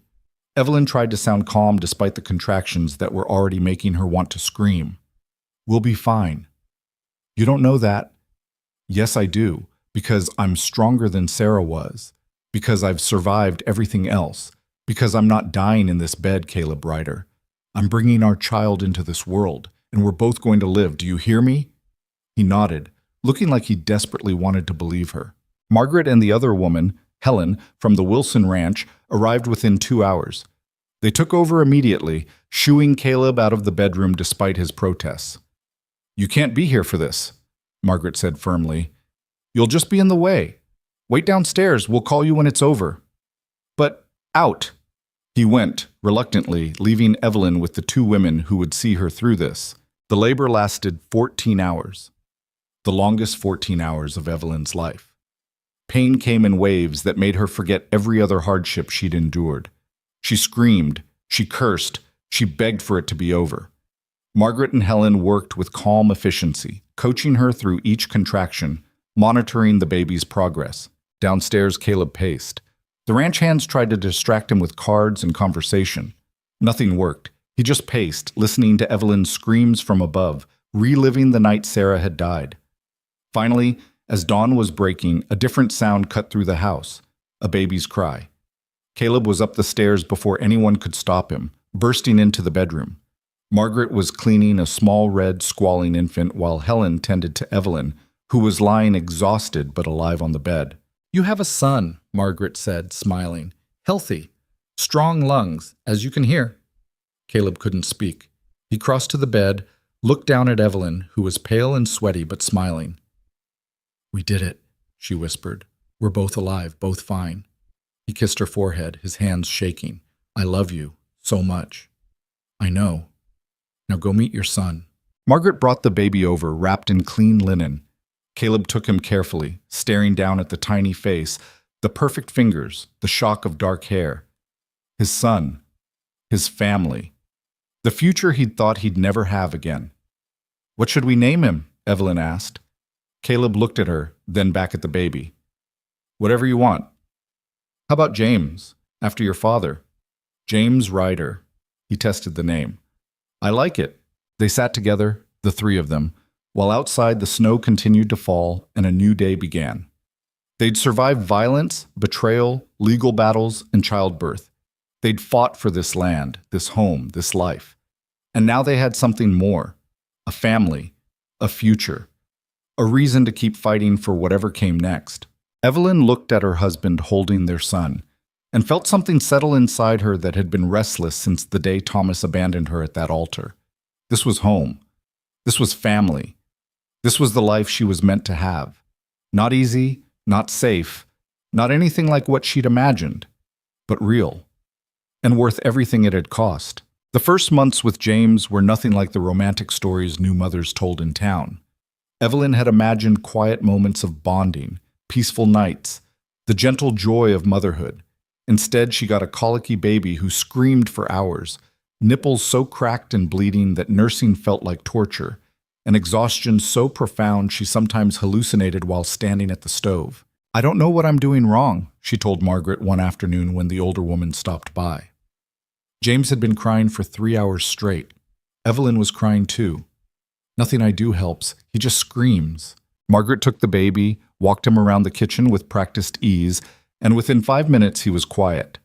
"You're not doing anything wrong. Some babies are just hard. My second was like this, cried for 4 months straight, then suddenly stopped and became the easiest child I ever had." 4 months? Could be longer, could be shorter. Every baby's different. Margaret handed James back, now peaceful and drowsy. "But you'll figure it out. You always do."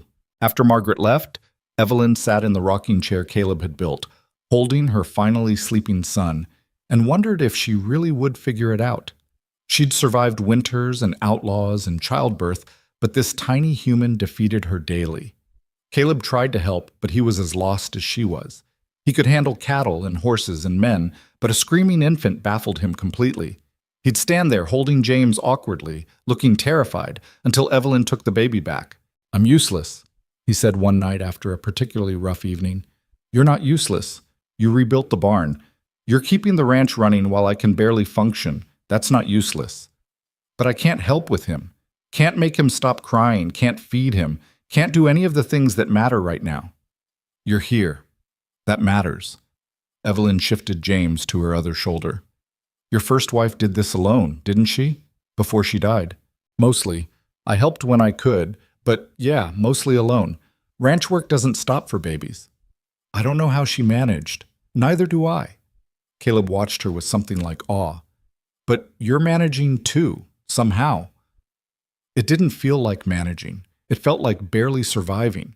But Evelyn had learned that surviving was often the best you could do, and everything else came later. Spring arrived eventually, bringing warmth and new life, and a baby who finally, mercifully, started sleeping for longer stretches. Evelyn began to feel human again. Her body was different now, softer in some places, harder in others, marked by childbirth in ways that would never completely fade. But it was her body, and it had done something remarkable. She started taking James outside on warm days, letting him feel sunshine on his face while she worked in the garden she'd planted. The ranch hands had gotten used to the baby being around. Jack would stop by to make faces at him. Danny treated him like the most fascinating thing he'd ever seen. Even Hank occasionally grunted something that might have been approval. The valley was changing too. More families had moved in after word spread about the legal victory against the railroad. The community was growing, becoming something more substantial than just scattered ranchers fighting to survive. Someone had opened a small school. There was talk of building a proper church, though that met with less enthusiasm. And the ranch was thriving. The cattle herd had grown. They'd rebuilt the barn bigger and better. The accounts showed profit for the first time since Evelyn had married Caleb. They were no longer just surviving. They were actually succeeding. One evening in late April, Evelyn stood on the porch watching the sunset paint the sky in shades of gold and crimson. James was asleep in her arms, finally at peace after a day of being his usual fussy self. Caleb came up beside her, sliding an arm around her waist. "You look happy," he said. "I am happy. Is that strange?" "No. Why would it be strange?" "Because a year ago I was standing at an altar being humiliated in front of everyone I knew. Because 6 months ago I was fighting outlaws and terrified I'd die in childbirth. Because none of this was what I planned for my life. But I'm happy anyway." Caleb was quiet for a moment. "Life never goes the way you plan. My first marriage taught me that. Losing Sarah, losing the baby, I thought that was it for me. Thought I'd just work the ranch until I died alone. Then you showed up, half frozen and furious, and everything changed. Do you regret it? Any of it?" "Marrying you," he pulled her closer. "That's the only thing I don't regret. Everything else, the violence, the legal battles, nearly losing you during labor. I'd change all of that if I could. But marrying you, that was the smartest decision I ever made." Evelyn leaned into him, careful not to wake James. "I used to think love was supposed to be easy, romantic, like the stories say. Thomas was easy in the beginning. Courting in town, everyone approving, everything proper and planned, and it fell apart the moment something better came along." I'm not better than Thomas. I'm harder to live with, more demanding, less romantic. You're honest. You've never lied to me about what this life would be, never promised me ease or comfort or anything except partnership. And you've kept that promise. Every day, even when it's hard, even when we're both exhausted and frustrated, you're still here, still working beside me. That's worth more than romance. I do love you, though, in case that wasn't clear. She smiled. It's clear. You show it every day, just not in ways storybooks talk about. They stood together, watching darkness settle over the prairie, and Evelyn felt something she'd never expected to feel. Contentment. Not the simple happiness of her old life in town where everything was comfortable and predictable.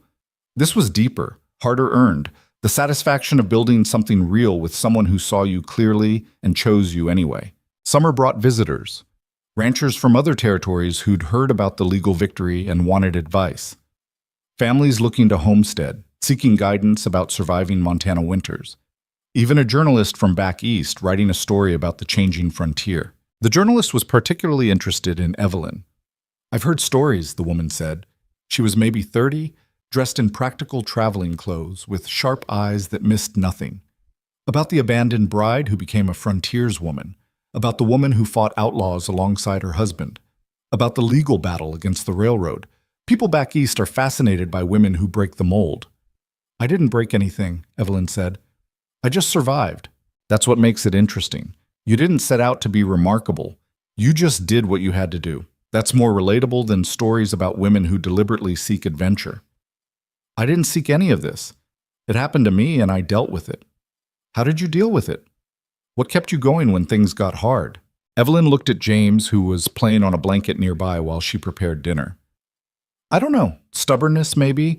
Refusal to let circumstances break me? Thomas threw me away like I was worthless, and I spent a long time believing that. But this place, she gestured around the kitchen, out toward the ranch beyond. This place doesn't care about your worth. It only cares about what you can do. And I could do more than I thought, more than anyone thought. That changes you. Do you think you'll stay here? Raise your son on the frontier? Where else would I go? This is home now, for better or worse. The journalist wrote her story. It was published in newspapers across the country. Evelyn received letters from women she'd never met, saying she'd inspired them, given them courage to leave bad situations or stand up for themselves. It was strange and uncomfortable to be seen that way. She wasn't a hero. She was just a woman who'd made hard choices and lived with the consequences. But maybe that was enough. The ranch continued to grow. They hired 2 more hands that summer, expanded the cattle operation, built a second barn and a proper bunkhouse. Caleb was talking about buying adjacent land from a rancher who wanted to retire, doubling their property. We're doing well, he said one night, going over accounts with Evelyn. Better than I ever imagined we would. Another few years like this and we'll be one of the largest operations in the territory. Is that what you want? I want security. Want to know that if bad years come, and they will, they always do, we can weather them. Want James to inherit something substantial. He paused. Want to build something that lasts? Then we'll build it. They did. Year by year, season by season. The ranch became an institution in the valley, a place other homesteaders pointed to as proof that success was possible. Caleb's reputation grew as a fair employer and a shrewd businessman. Evelyn's reputation grew as a woman who could manage accounts, negotiate prices, and shoot straight when necessary. James grew too.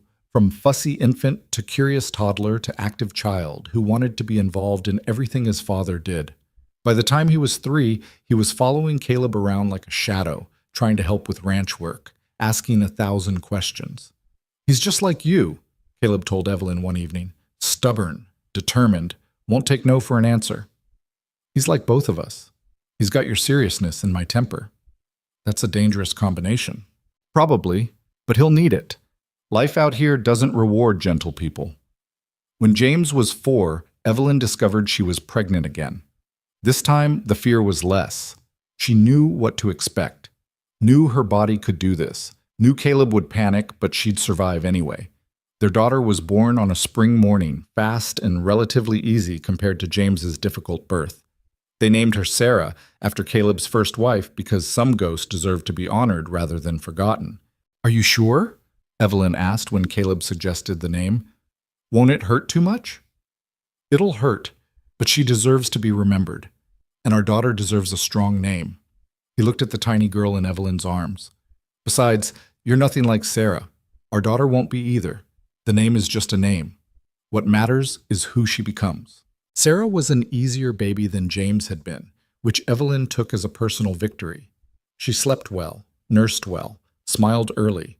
James was fascinated by his little sister, constantly wanting to hold her and help take care of her. Gentle, Evelyn reminded him for the 100th time. She's not a puppy. I know, Mama. I'm being careful. Watching her children together, Evelyn felt something shift inside her. This was family, not the family she'd imagined having, not the comfortable town life with Thomas and whatever children they might have had. This was harder, messier, more complicated, but it was real. It was hers, and she wouldn't trade it for anything. The years rolled on. James turned 6, then 8, then 10. Sarah grew from baby to toddler to a small person with strong opinions and her father's dark eyes. More children might have come, but didn't. Evelyn had complications after Sarah's birth that made future pregnancies unlikely. She grieved that loss privately, then accepted it. 2 healthy children was more than many frontier women got. The ranch continued to prosper. They bought that adjacent land Caleb had wanted, then more land beyond that. Built a proper house, larger than the original, with enough rooms for their growing family and visiting neighbors. Hired more hands, became the largest cattle operation in the valley.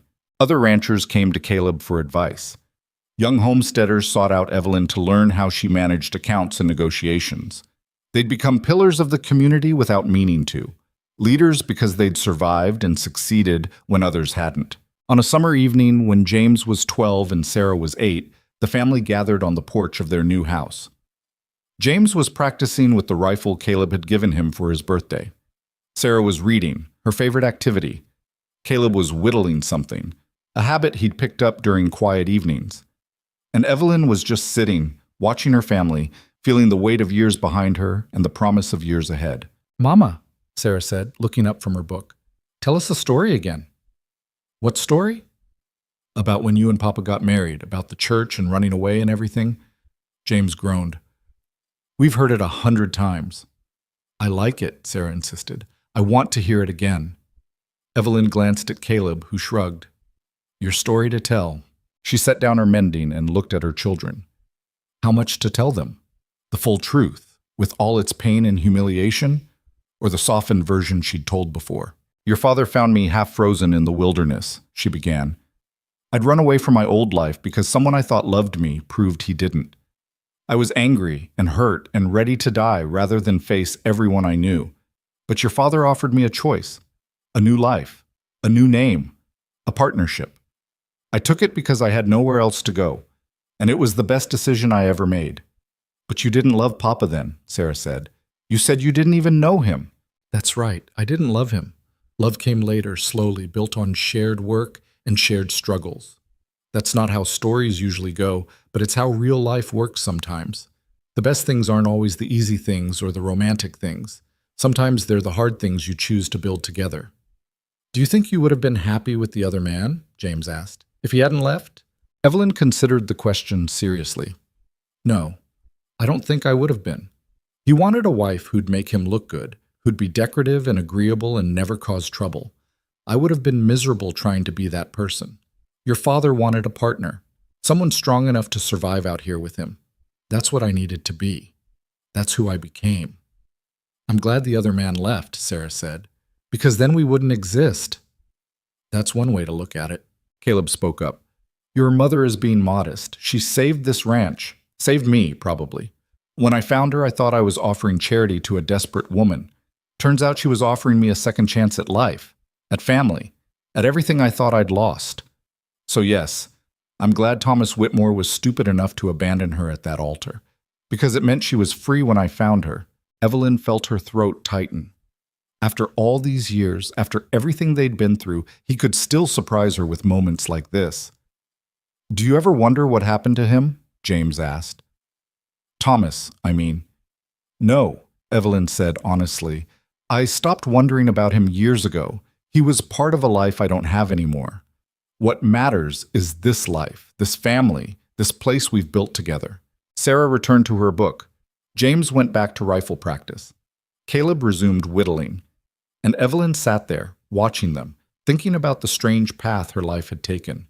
She'd been thrown away, cast aside as worthless. And in being thrown away, she'd found freedom. Freedom to become someone stronger, more capable, more herself than she'd ever been in her old life. That was the truth she wished she could tell every woman who wrote her letters. Every girl who heard her story and saw it as romantic adventure. Being abandoned at the altar wasn't romantic. It was devastating. But devastation could be survived, and survival could lead to something better than what you'd lost. The frontier had been brutal to her. It had tested her in ways she never wanted to be tested. It had scarred her body and changed her fundamentally. But it had also given her something precious: agency. The ability to choose her own path instead of following the one society laid out. The strength to build a life on her own terms. She wouldn't recommend her path to anyone. Wouldn't wish that kind of hardship on another woman. But she also wouldn't trade it. Because this life, hard and uncertain, and nothing like what she'd planned, was hers in a way her old life never could have been. Years continued to pass. James grew into a young man who took over more of the ranch work, preparing to inherit someday. Sarah proved brilliant with accounts and negotiations, taking over much of what Evelyn used to handle. Caleb's hair went gray. Evelyn developed lines around her eyes from years of squinting into prairie sun. They were aging. The realization hit one day when Evelyn caught her reflection and saw her mother's face looking back. When had that happened? When had the young woman fleeing her wedding become this weathered rancher's wife? "We're getting old," she said to Caleb that night. "Speak for yourself." "I'm still young." "Your back went out last week lifting a feed sack." "That was the feed sack's fault, not age." She smiled. He was grayer, more lined, moving more carefully than he used to.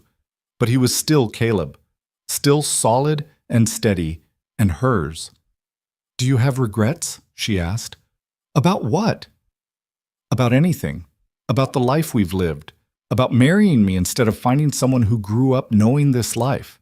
He was quiet for a long moment. "I regret that Sarah died. My first wife. I regret that I couldn't save her, or our baby. I regret the violence we lived through, the people we lost, the hard years when I didn't think we'd make it." He paused. "But I don't regret you. Not for a second. You're the best thing that ever happened to me, Evelyn Ryder. And I'd do it all again exactly the same way if it meant ending up here with you." She cried then. Not from sadness, but from the weight of all those years, all those struggles, all that love built slowly over time. "I don't regret it either," she whispered. "Not any of it. Even the worst parts led me here, led me to you, to our children, to this life. And I wouldn't trade it for anything." They sat together in comfortable silence, two people who'd learned to read each other without words, who'd built something lasting out of desperation and necessity, and eventually, love. The truth about love, Evelyn had learned, was that it looked different than the stories claimed. It wasn't always passionate or romantic or easy. Sometimes it was two people working side by side through impossible circumstances. Sometimes it was choosing to stay when leaving would be simpler. Sometimes it was just showing up, day after day, and building something together, one hard choice at a time. That wasn't the love she'd expected as a young woman in a wedding dress, but it was the love she needed, the love that lasted, the love that meant something. On her 50th birthday, the valley threw a celebration. Neighboring ranchers brought food and gifts. The children James and Sarah had grown up with, now adults themselves, came to pay respects. Even people from town made the journey, treating her like someone important instead of the scandalous, abandoned bride she'd once been. "Speech," someone called. Evelyn stood, looking out at the gathered crowd, and tried to find words. "I'm not good at speeches," she began, "but I'll say this. 27 years ago, I came to this valley with nothing. No home, no prospects, no future. I'd been thrown away by someone who was supposed to love me, and I thought my life was over. But this place," she gestured at the ranch, the prairie, the mountains beyond. "This place taught me something. It taught me that being broken doesn't mean being finished, that you can survive things you think will kill you, that you can build something beautiful out of the wreckage of what you lost." She found Caleb in the crowd, standing beside their children. "I found family here, not the family I expected, but the family I needed. I found work that mattered, purpose, myself. And I found that sometimes the worst thing that happens to you opens the door to the best thing. Thomas Whitmore leaving me at that altar felt like the end of the world. But it was actually the beginning of the life I was meant to have. She paused, emotion thick in her throat. So to everyone here, to this community that took me in and made me one of your own, thank you. Thank you for teaching me that home isn't where you start, it's where you choose to stay. And I choose this place, now and always. The crowd applauded. People came forward to embrace her, to share their own stories of hardship and survival and unexpected happiness. And Evelyn realized that her story wasn't unique. Everyone here had their own version of it, their own moment of devastation that became transformation. That was the frontier, brutal and unforgiving and hard, but also full of people who'd been broken elsewhere and came here to remake themselves. People who understood that survival was something to be proud of. That strength came from enduring, not from never being tested. As the celebration continued around her, Evelyn stood on the porch of the house she'd helped build and looked out at the land she'd helped tame. She was older now, scarred by years of hard living, nothing like the soft town girl who'd fled that church so long ago. She'd become someone else entirely, someone stronger, harder, more capable, someone who'd learned that love wasn't about perfection or romance or easy promises. It was about showing up, about choosing each other, about building something that lasted through everything life threw at you. Her children were grown now, starting their own lives. Her husband was gray and weathered, but still steady beside her. The ranch they'd built together would outlast them both, passed down through generations. This was the legacy she'd leave. Not a story of romance or adventure, but a story of survival and transformation. Of a woman who'd been thrown away and refused to stay discarded. Who'd built a life worth living out of nothing but determination and grit. And standing there, watching the sun set over land that bore her name alongside her husband's, Evelyn felt something she'd never expected to feel. Peace. Not the absence of struggle. There would always be struggle. But the deep satisfaction of knowing she'd lived her life on her own terms. That she'd taken the worst thing that ever happened to her and turned it into the best thing. That she'd refused to be broken by circumstances that would have broken someone weaker. The frontier had tested her, had tried to kill her multiple times in multiple ways, but she'd survived, more than survived, she'd thrived. And that, in the end, was all that mattered. The girl who'd run from that church in shame was gone. In her place stood Evelyn Ryder, rancher, mother, survivor, woman who'd learned that sometimes being thrown away was the best thing that could happen, because it meant you were free to become whoever you chose to be. And she'd chosen well.